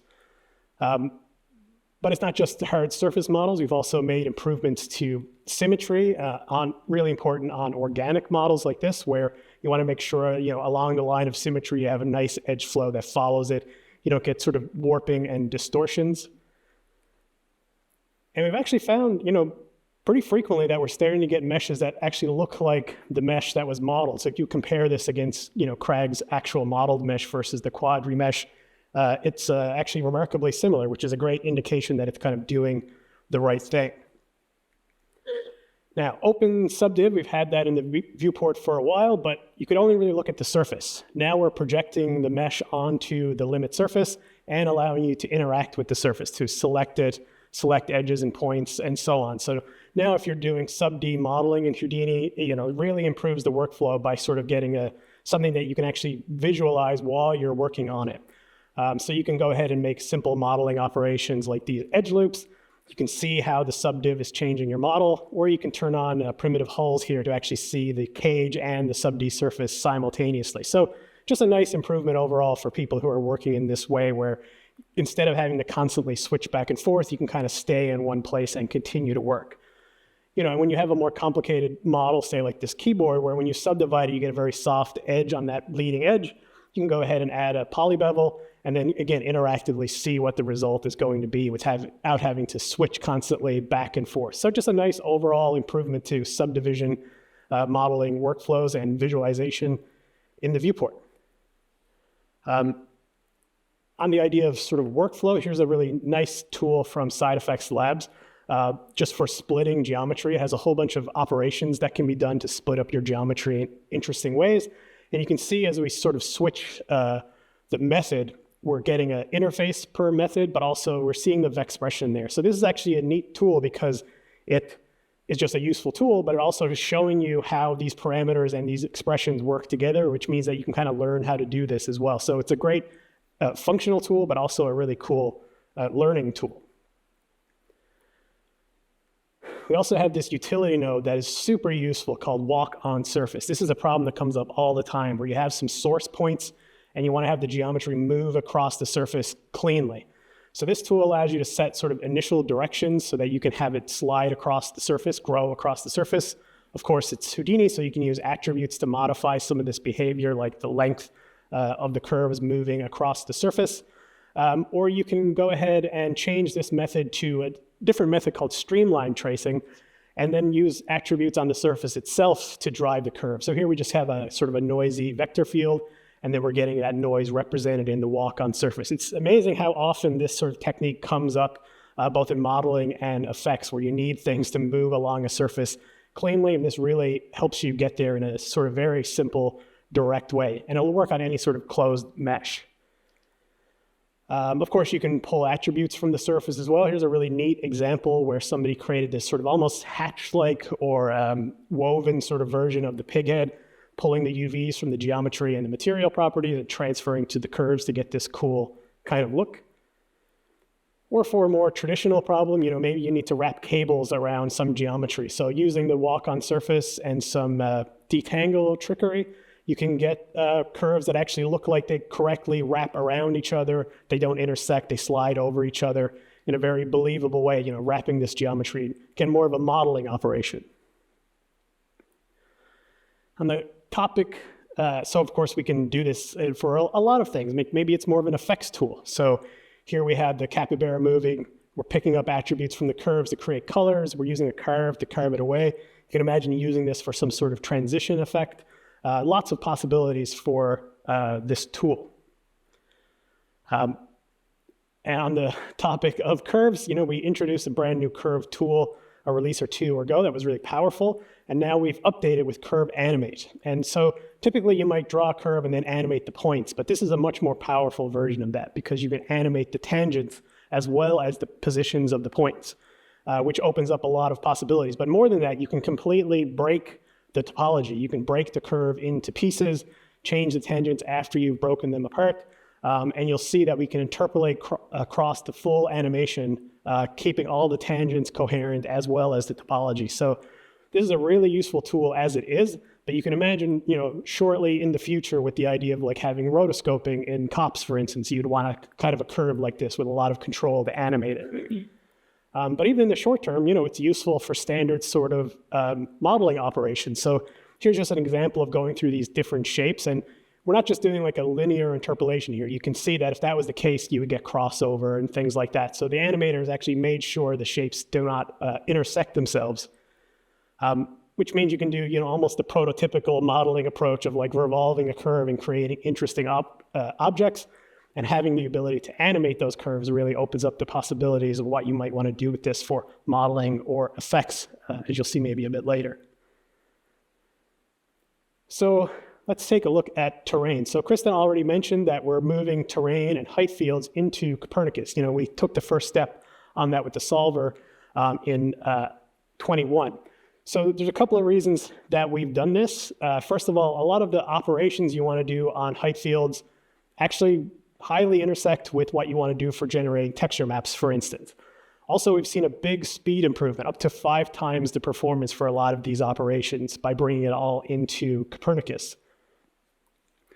So here we are now inside of Copernicus. We have some presets to get a nice height field look by default. And you can see we've got some height field nodes in here, and some of them are actually just standard Copernicus nodes, and some of them are specific height field tools, which again bridges those gaps, right? It gives you a whole suite of tools that you maybe didn't have access to before or were more difficult to work with.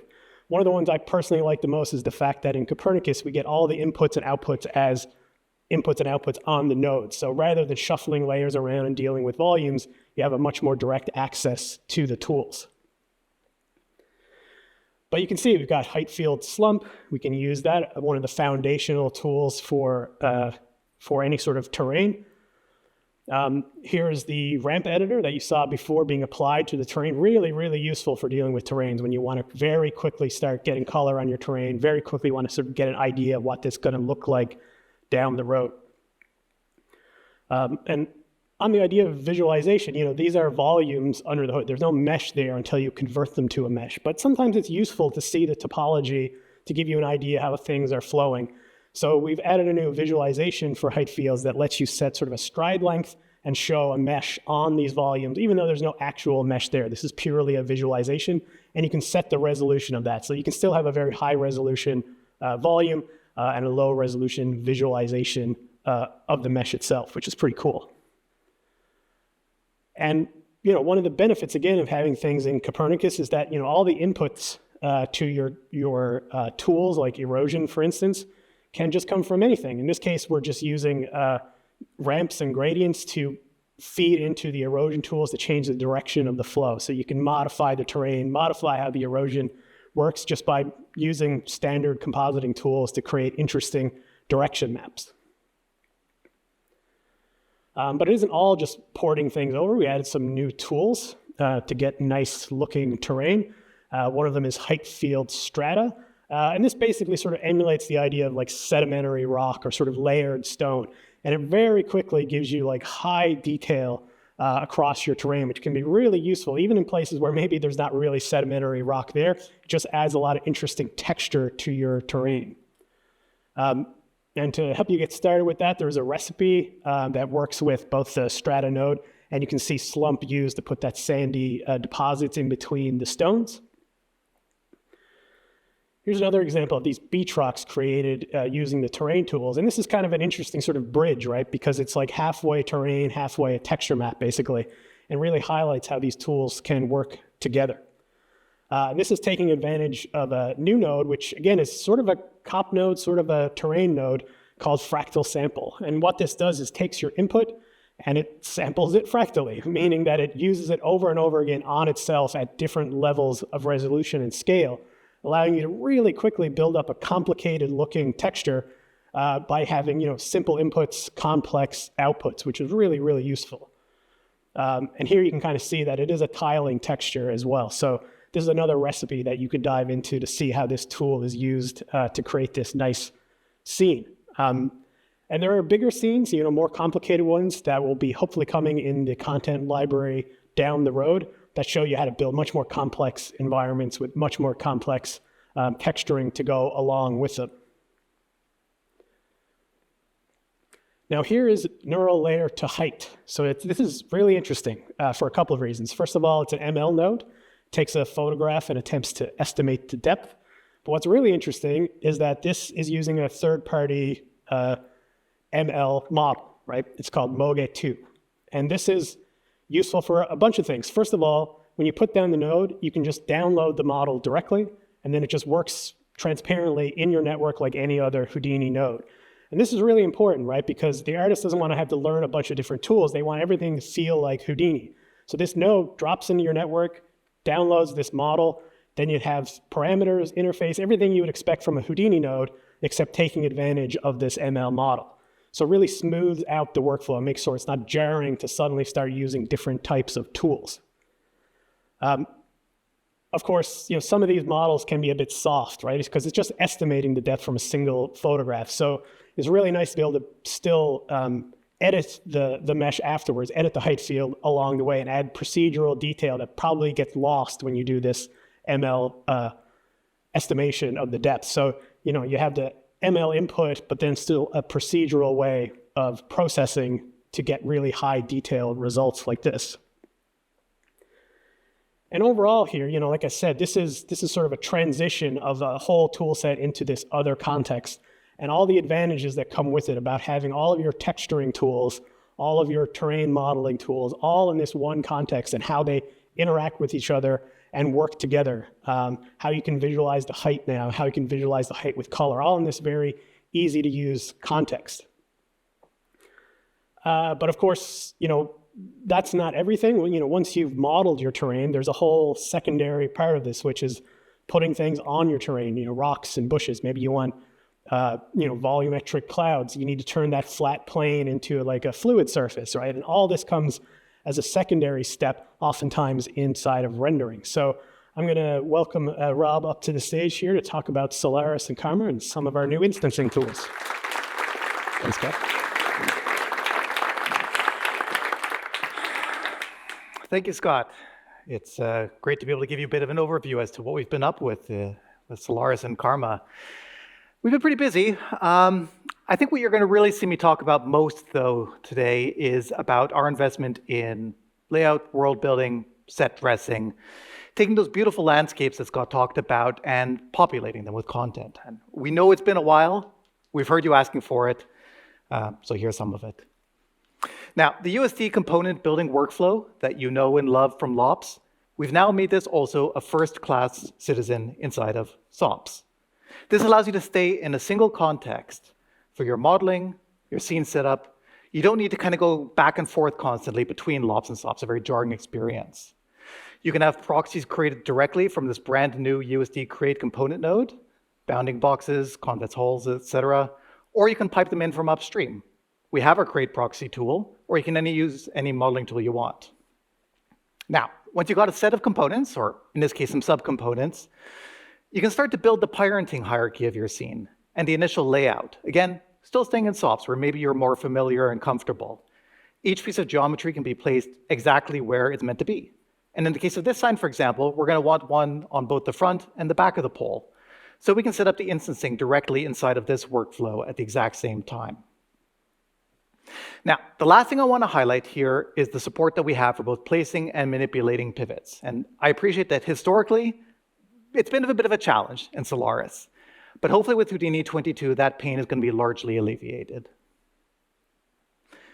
Now, for the very art-directed placement of small to medium numbers of things, we've vastly improved the robustness and the feature set of our paint-based instancing. Brushstrokes can be used to add or remove objects, and we've added some basic shapes, some circles, some rectangles, that effectively get projected and then used as fill masks for, again, placement of these objects. You can still place individual objects as well, for kind of like with, for instance, control of rotation, scale, when you want something to be just here, just this size, just this way. What's perhaps more exciting is when you need more objects. And we've added a scattering procedural that runs Houdini engine inside of the Hydra rendering pipeline. Now, just like you saw with the hair deformation demos, being in Hydra means that these procedurals run identically, both in Husk and the viewport. You don't have to wait until the final render to see the impact of your work. Now, in the procedurals, we expose a variety of methods for masking the distributed instances to satisfy whatever your artistic intent might be. Maybe certain instances should only be on top of other objects. Maybe others should only be on the sides. And ambient occlusion lets us take that further. Maybe we want certain instances to avoid or prefer crevices or other shadowed regions. And as proceduralism means that you can change your scene. You don't have to bake any maps, but the masking will just react dynamically and appropriately for you. Now, camera-based frustum culling is another standard optimization technique to kind of make sure that your RAM doesn't explode underneath your feet. And you can use any camera here, so it doesn't have to necessarily be the render camera. And then lastly, we also support external geometry. So here we've got kind of point instancers acting as, let's say, in a way, nested scattering. But you can also have these hero masks. So here we've got this cube for, again, just really kind of art-directed control over where you do or maybe don't want your instances to be. We saw it in animation, variety is the spice of life, and it's critical in selling the image. It really is the imperfections and subtle differences that make something believable to us. So we expose control across all of the components here for our transformations of these instances. We can have rotations that are biased up or down away from a global up vector. We can have random spin, random scale, slide objects just up and down just a little bit. It can be subtle, it can be drastic. We want you to be able to control that. And it's not just randomization. There's primvar support, texture map support. We really want you to feel in control of this. Now, I started by saying that this scattering procedural was for lots of instances. So let's move away from those few traffic cones and to this desert scene here, where we've got about 500,000 cacti and shrubs. Again, because this is a deferred procedural, the USD scene is nice and light, again, like similar to the fur. And it's all this data generated at render time. We can use our point instancer masking to make sure that those kind of shrubs don't get too close to the boulders. We want the ground to be a little bit more arid in that region. And then we can also use that hero mesh masking as well to introduce a road here. We don't want the vegetation to be on the road and right around the edges as well. We want a little bit of a soft fall off. And all of that is achievable with the controls that we've given you. Now, one last bit of layout that I really want to call out is the edit lob. And this is a tool that previously was used primarily for the manipulation of single objects. But building on work across Houdini related to RBD and ragdolls, physics-based manipulation of entire scenes in Solaris is better than ever. By dragging and scaling clusters of objects, you can move things around in really interesting organic ways, creating plausible piles. And this is really iterative and interactive workflow. You can refine your selection and move things around again and again. And as a segue to rendering, we now have support for instance mesh lights in Karma, with per instance, per bulb, in this case, control over things like intensity and color. So let's carry on that theme a little bit. Lighting and volumes in Karma has been significantly improved. Let's kick off a live rendering session and explore this particular setup. And this is the type of image that you would get out of Houdini 21 today. I mean, it's not bad for a sub 10-second render, but we lost that bright core of that point light up at the top, and honestly, it's pretty noisy. So what would we do? Well, in Houdini 21, we can crank up the color limit. And that allows us to regain the point light definition. But the noise is still there. If anything, the noise is even worse than before. So in Houdini 22, we can reset the color limit and instead use a new control for equiangular multi-importance sampling on lights, which gives us both the shape definition that we want and, as an added benefit, less noise. So let's again compare these three images. They're all sub 10-second renders. Houdini 21, cranked color limit, Houdini 22 with the new equiangular MIS. This, I think, is going to be really, really handy for a lot of effects. Now, for the ultimate direction in light placement, we also now have light blockers. And this is somewhat similar to the instance masking that I talked about with scattering. It allows for really, really controllable zones for where light should or shouldn't be allowed. And we expose a variety of controls for you to change the shape of the object, the size, the soft fall off, a few other things as well. Now we're going to switch to look depth, so I want you to cast an eye on the ground plane in this scene, because I want to talk about the new texture material library LOP that we have.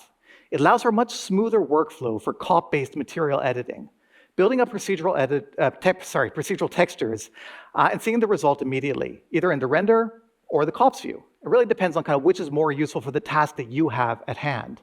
What I want you to really take away from this is the tight loop that we've built between COPS, texturing, rendering. All of this is working together in one place without that previous jarring experience that you would have of needing to jump between contexts. Now, as with every new release of Houdini, we've moved to new versions of both USD and Material X. And moving to the latest Material X version means we now have this gorgeous flake shader supported in Karma. And it can be used for a variety of effects. Now, it's perhaps subtle in this particular render, but we've also introduced a new Karma-specific shader for both curvature and ambient occlusion, something else we've heard you asking for. We previously had slap comp, which could be set up in the viewport UI. But in Houdini 22, we've moved this into LOPs, into something we call image filters, which allows for USD-based authoring of post-processing effect stacks. Now, we're not exposing all of COPS here, but there should be more than enough to build up some pretty radical or some pretty subtle changes. And each of these filters, of course, comes with its own suite of parameters, ultimately giving you, the artist, more control in pursuit of your vision, or that of your client. And because this is all set up in Solaris, everything is authored as USD data. It means it can be further modified, post-processed, saved as a studio library, really whatever you want to do with the data. Now, we appreciate not everybody uses Karma, and so image filters are available to all renderers. Here we'll enable RenderMan in the viewport and turn on the filters. You can see the result is a live effect, not only as the render proceeds, but also if you choose to do further work elsewhere in your scene. For example, here we're going to do a little bit of layout refinement, and the filters just continue working. Now with that, I hope you're not sick of them, because I'm going to pass back to Scott again for the next layer of this onion, VFX.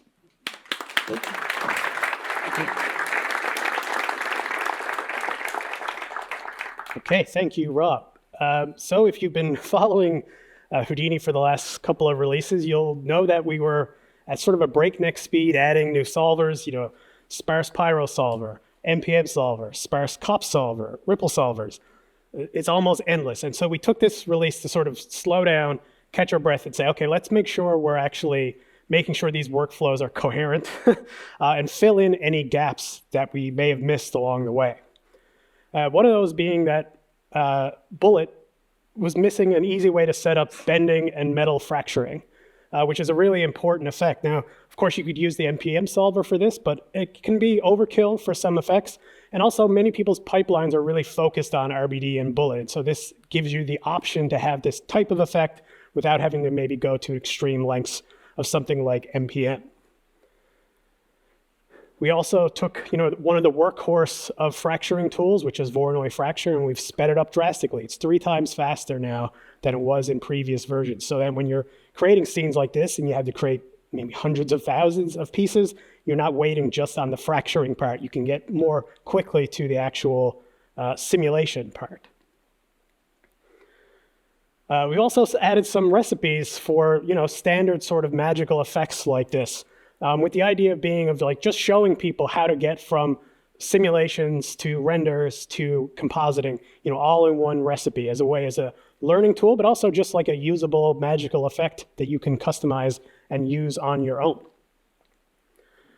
But one of the big focuses was the Copernicus-based sparse GPU solver. So in the previous version, it was introduced, but it was a highly simplified solver meant for simple effects, background effects, things like that. But we wanted to make sure this was improved to be a full sort of production level fluid solver. And so what you can see here is, first of all, a Copernicus network, but also the quality of this matching what the SOP and DOP versions are. And to help this, we also created some new interesting inputs to the solver, one of them being called implicit surfaces. So implicit surfaces are sort of descriptions of shapes that can be used to model complicated shapes, but also act as collisions and sources.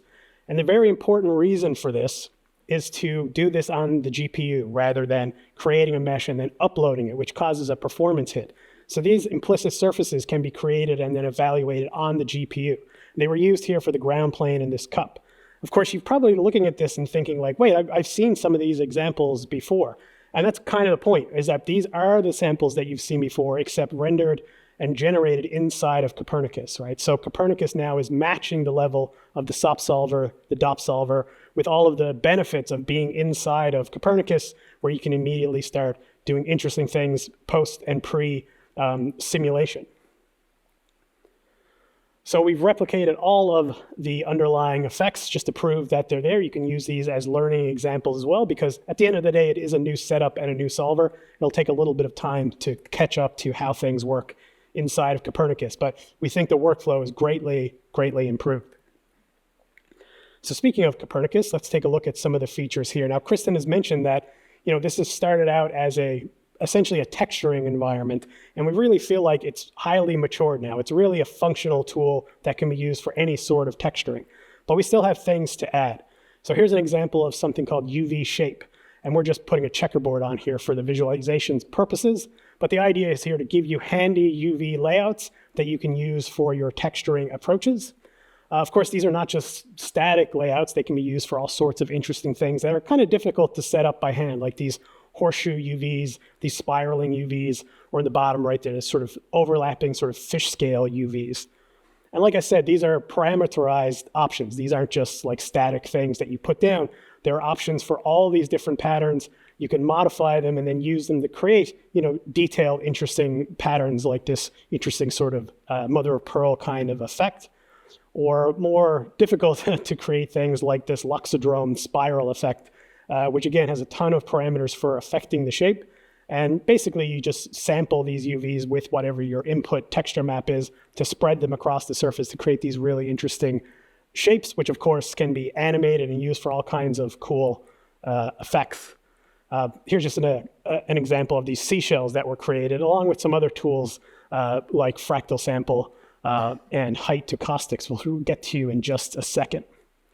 We've also added procedural grunge maps, so you have things like drips and spatters and stains and rust, tools for creating weaves and knit patterns, bark patterns, all the things that you need when you're trying to create a realistic set of physically based rendering texture maps. Here's a really nice example of sort of cloth and wool materials created using these new tools, and you can see high fidelity, extremely realistic results.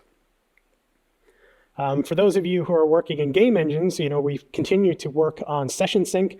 Here's a Copernicus network being used to drive an Unreal material, which is super useful, especially the sort of interactive live back and forth between the two engines. Here are just some examples of them being rendered in Unreal. Of course, they look awesome. In the previous version, we had a lot of new tools around baking, so we're in Karma and in Copernicus.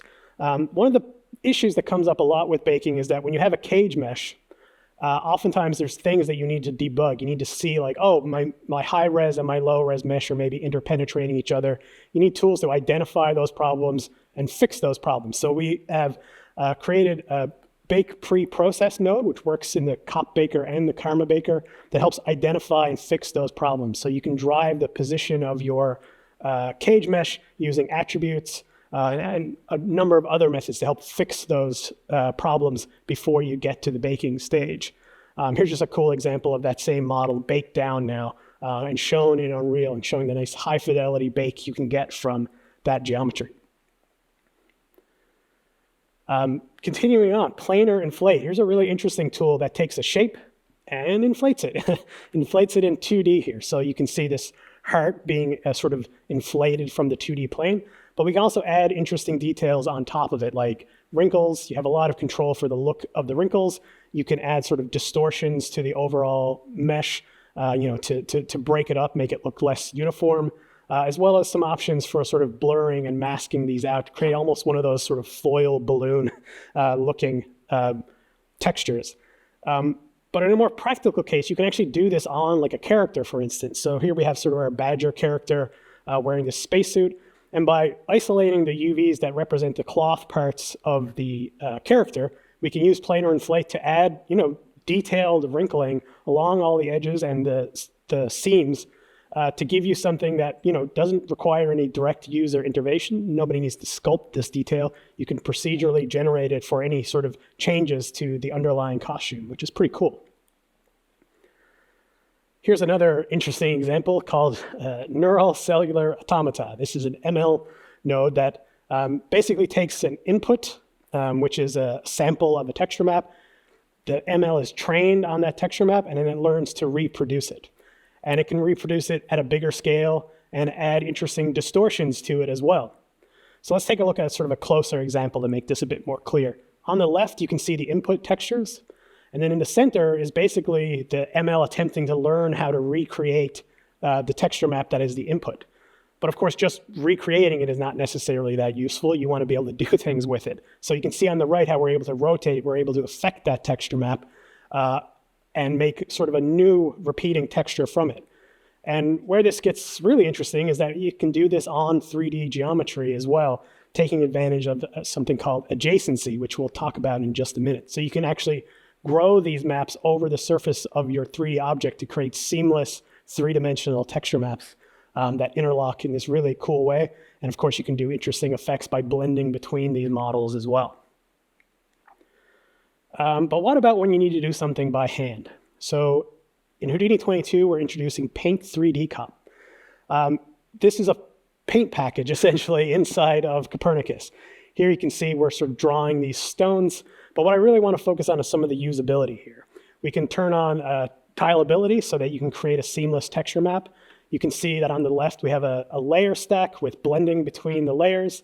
At the top, you can see we have alphas and brush shapes, and we have catalogs and recipes for those so that you can have all of the brush types that you might want. On the right, you can see that we have a lot of options for adjusting these, like adding randomization, adding things to the flow and to the stroke shape. And it isn't just in 2D. You can do this on 3D geometry as well. So here we have this kind of cartoon chest, and we're just painting some sort of cartoonish sort of wood grain onto the sides. So this opens up a ton of possibilities for directly hand editing texture maps inside of Houdini using standard sort of painting tools that you would expect. And pretty quickly, after noodling around for a while, you can create a fun sort of cartoon chest or this sort of wet rock texture that you see on the left that tiles really nicely. But it isn't just painting, of course. You can use this for anything. It just lives in your COP network. So here's another example where we're using masks that were painted on this sequence of images here. I think there are 10 masks where we've painted out an area on this backpack.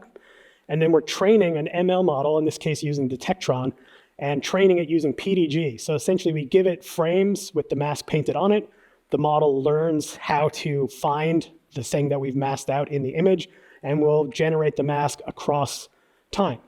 So, with, I think it was 10 frames of input, we can get a full sequence of this texture, this sort of mask, I should say, following the image, because the ML has learned to detect that place, those parts of the image, and continue to mask it out over time. So there's a lot of interesting possibilities along these lines. Here we're using another third-party model, SAM2, which is image segmentation. You can see it's like finding the mask based on like what the image looks like, what the objects in there are. And again, these ML models are really interesting, but I also want to just remind you of like how integrated this is inside of Houdini, right? It's grabbing this model, but the interface looks like Houdini. The inputs and outputs are just Houdini outputs, so you can seamlessly integrate this into whatever texturing or compositing pipeline you might have.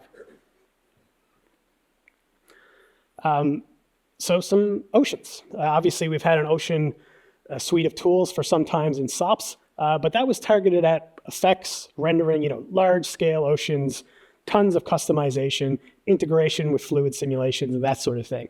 This is the viewport, just showing a COP-based texture map, which means basically we're outputting height and cusp, as you would expect from these tools, as texture maps. But of course, you can do effects like things with them if you still want to. Here we have a COP block running a custom phone simulation. So you can build these sort of texture-based simulations inside of Copernicus, taking advantage of the new context options as well to add some modifications within that block. And you can see we can get a pretty cool simulated foam result and then combine them together with the ocean to take sort of a nice sort of cusp rendering and add the foam on top. Of course, you could use this for a render. There's no reason you couldn't use this for a render. It's just going to be probably a tiling smaller patch, but still useful. Or maybe you want to take this into a game engine and use these maps as like an animated texture map to drive something else, or just distort a surface that way. And since we're adding some of these tools, we want to add things to make them look more realistic as well. So here we have refract from height. And what this does is takes a surface that represents the surface. In this case, it's like an ocean surface. And then we take depth, which represents sort of what's behind it. And you can see as the checkerboard recedes in space on the left, we see that represented in the refraction, giving you a very plausible refraction in 2D without any sort of rendering happening. Along those lines, we have caustics from height, which takes the same kinds of inputs. You've got a surface, you've got a floor essentially, and how those caustics would be projected onto that floor. And you can see, very sharp caustics on the right, and then sort of soft, diffuse caustics as the floor recedes on the left side of the image. Again, giving you this very believable result. You can see dispersion happening. You can see the color banding that you would expect from caustics, all in this sort of simplified 2D workflow. And as you start combining these tools together, you start to get really believable, interesting results with caustics and refractions.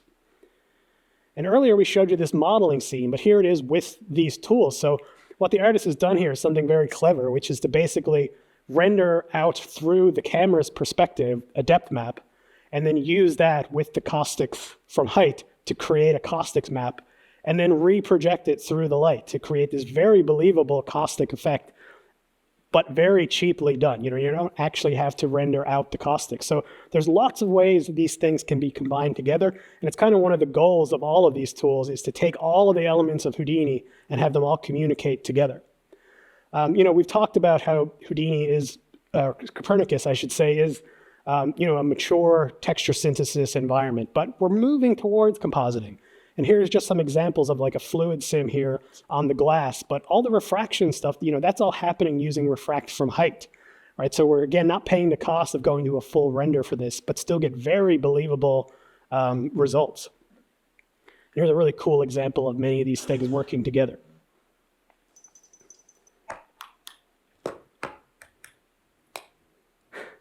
It's just a really, really fun animation taking advantage of all those kinds of effects. But there are some new solvers as well. So here is a ripple solver, a 2D ripple solver inside of Copernicus. Again, can be used for actually distorting surfaces, maybe at final render time. They take animated inputs for like causing the ripples, but also have collision objects like you see on the left.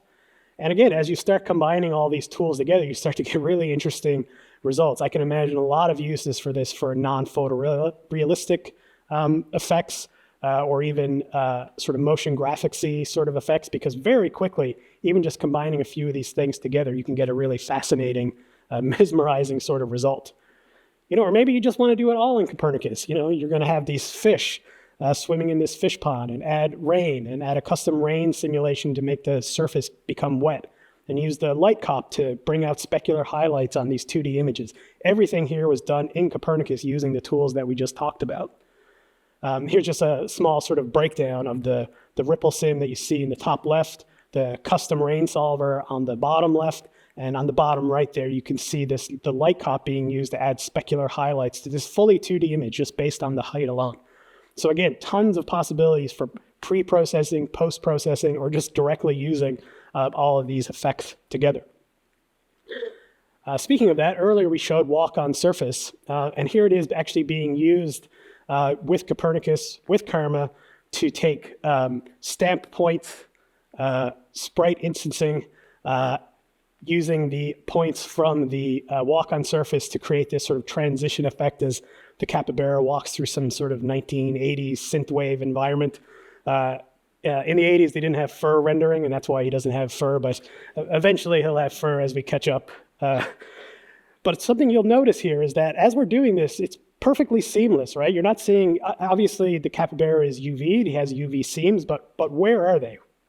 So earlier I mentioned adjacency. And this is a new technique that we're using to avoid these problems. So on the left, you can see the ripple sim running on this sphere that's been UV'd. And when it hits the UV edges, of course, the sim doesn't know what to do, right? The sim is 2D, it hits the edge of a boundary, and it just continues. It has no idea that it should actually transport itself to some other part of the texture map. But on the right, it's seamlessly crossing those borders.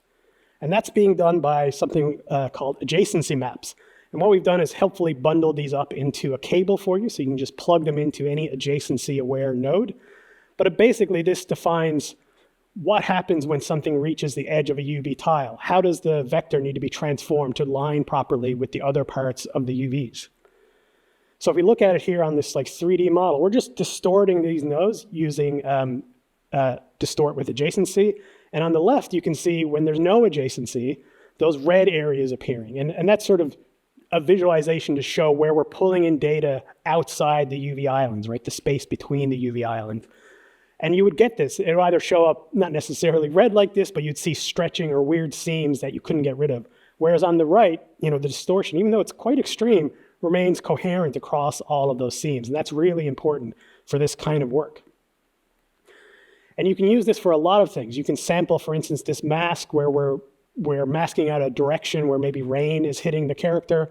We're using that to mask out a custom simulation where we have the rain particles sort of hitting the character and sliding across the surface. Again, seamlessly sliding across the surface. So the stuff from the chest and the legs and the hands, doesn't hit any of those UV boundaries.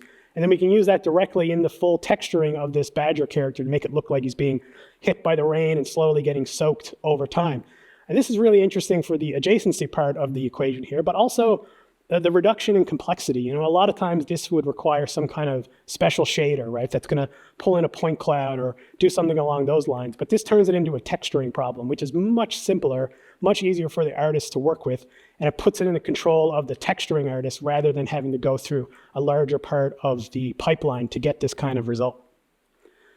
And so we've included, multiple tools that are adjacency aware, and one of them being the cellular automata. So again, on the left, you can see that as the growth begins on the hands, it almost seems to arbitrarily appear on different parts of the mesh. Because again, if you imagine this is happening in the texture map, as soon as it hits the edge of a boundary, it just keeps growing, so it'll show up to whatever the nearest UV island is. Whereas on the right, it grows smoothly from the hands, up the arms to the shoulders, across the chest, and so on, just as you would expect it to, right?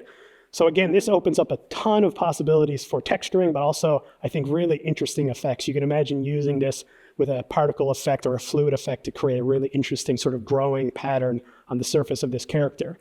In fact, here's an interesting example combining a lot of the things that we've talked about: the ripple solver, the reaction diffusion solver, adjacency maps, even time shift, which we don't have time to talk about today, but we've introduced the concept of time into Copernicus. So tools like time shift that you're used to working with in SOPs now exists inside of Copernicus, letting you, line up all these effects in this interesting way.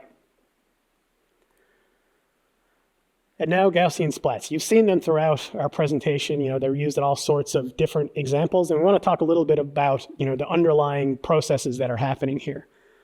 So first of all, let's look at this example. On the left is Houdini 21. On the right is Houdini 22. This is a Gaussian splat of this city environment. You can see obviously 22 has much better performance, especially as we start zooming in. It's important to know that there are 23 million points in this Gaussian splat, right? So there's a lot going on, even though the city itself maybe looks simple sometimes. There's quite a lot going on. We really focused on getting quality and performance for G-splats in the viewport, which is really important. You've already seen this example of the wasp being rigged and deformed. And again, that comes down to the fact that really under the hood, G-splats are points with attributes on them, which means they're a perfect thing for Houdini to manipulate. Here's an example just to really drive that home, right? On the right, you see the test geometry for the capybara, which, by the way, now comes with a full groom and a full G-splat of the capybara, and that's what you're looking at here. This is an animated G-splat, and we're animating it just by using bone deform and surface deform, right? Just standard Houdini nodes. Nothing needs to be G-splat aware necessarily. So we can pull it in, we can manipulate it the way you would expect. And that includes, things like simulations. We can make this palm tree very believably sort of move in the wind by adding a simulation and driving those points with that simulation. Now, G-splats do have a problem, right? It's sort of a benefit and a problem, which is that it has this incredible ability to have the lighting baked into it that's view dependent. But that does mean that if you manipulate the points too far, the lighting starts to look weird, right? It doesn't quite make sense anymore. So you need to be really careful about how much you distort them. And we really want to try and address that problem, but it's a very tricky problem. However, we've introduced some tools from Side Effects Labs here, which are sort of prototypes for relighting Gaussian splats. This is a bunch of tools that do many things. First of all, they delight the Gaussian splat. They sort of generate some surfaces. They use the normal information and Copernicus to actually create a relighting scenario on these splats. And you can see the results are already getting really good. So we're really going to keep pushing this in the future. And we found some interesting techniques. Here we have spherical harmonics. You can see on the right how nice those wings look as they get backlit by this new light. And you've seen this WASP a bunch of times now. Obviously, this is completely different than the baked-in lighting that you saw earlier. And obviously, we want to be able to render these things. So we could do this in Karma XPU in the previous version, but we've basically rethought our approach to that. So in 22, it's a whole new approach with a focus on quality, because the results could be quite noisy, took a lot of time to resolve, and that's much, much better now in Houdini 22. And you can see the fidelity is really, really excellent. But, you know, Vulkan is no slouch. You know, this is the viewport showing us that relit Gaussian splat. And the quality we're trying to get here is something that we're looking at in the future as we start walking towards, you know, a cinematic real-time renderer, turning Vulkan into something that would generate sort of final pixels.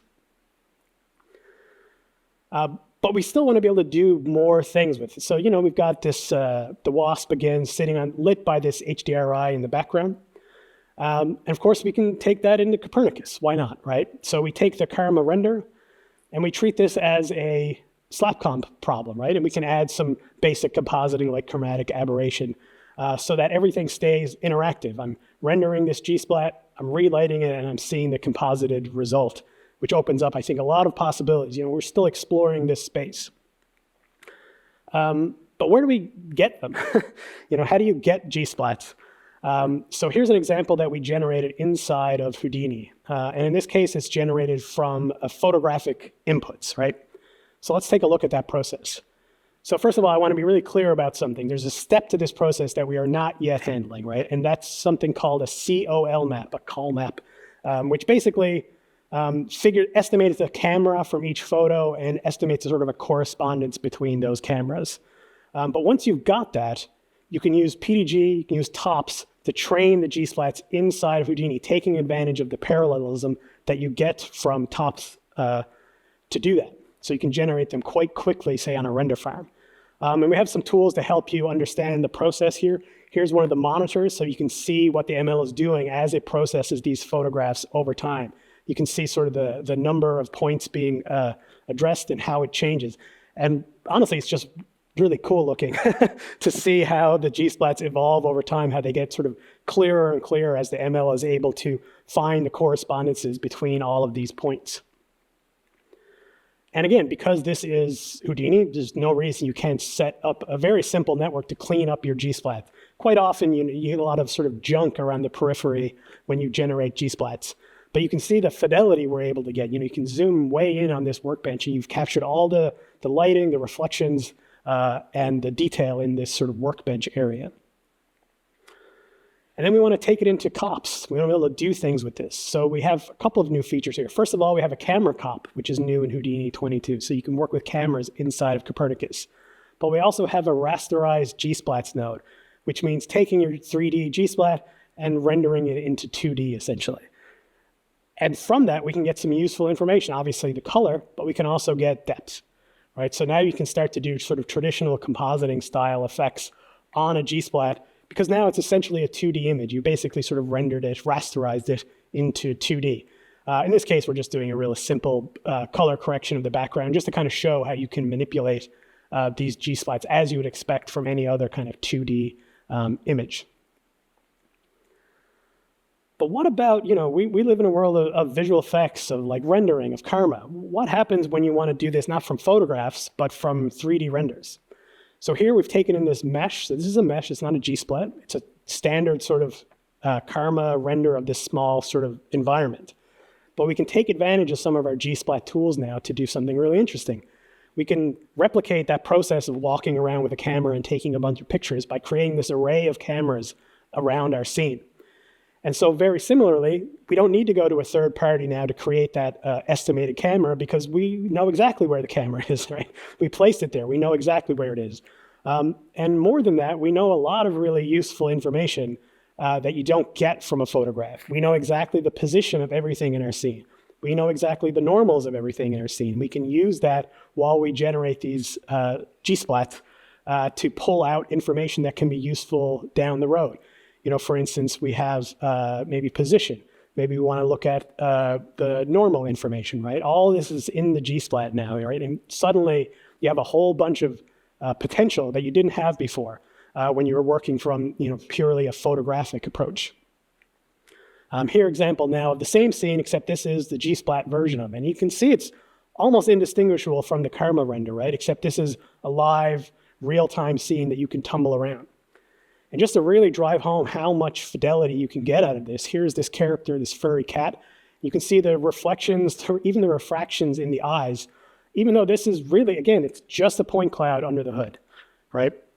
But look at the detail you can get in the fur. And as we zoom in on the ear here, you can see the fine, fine detail there, right? You can capture high fidelity models and replicate them in full 3D in a real-time environment.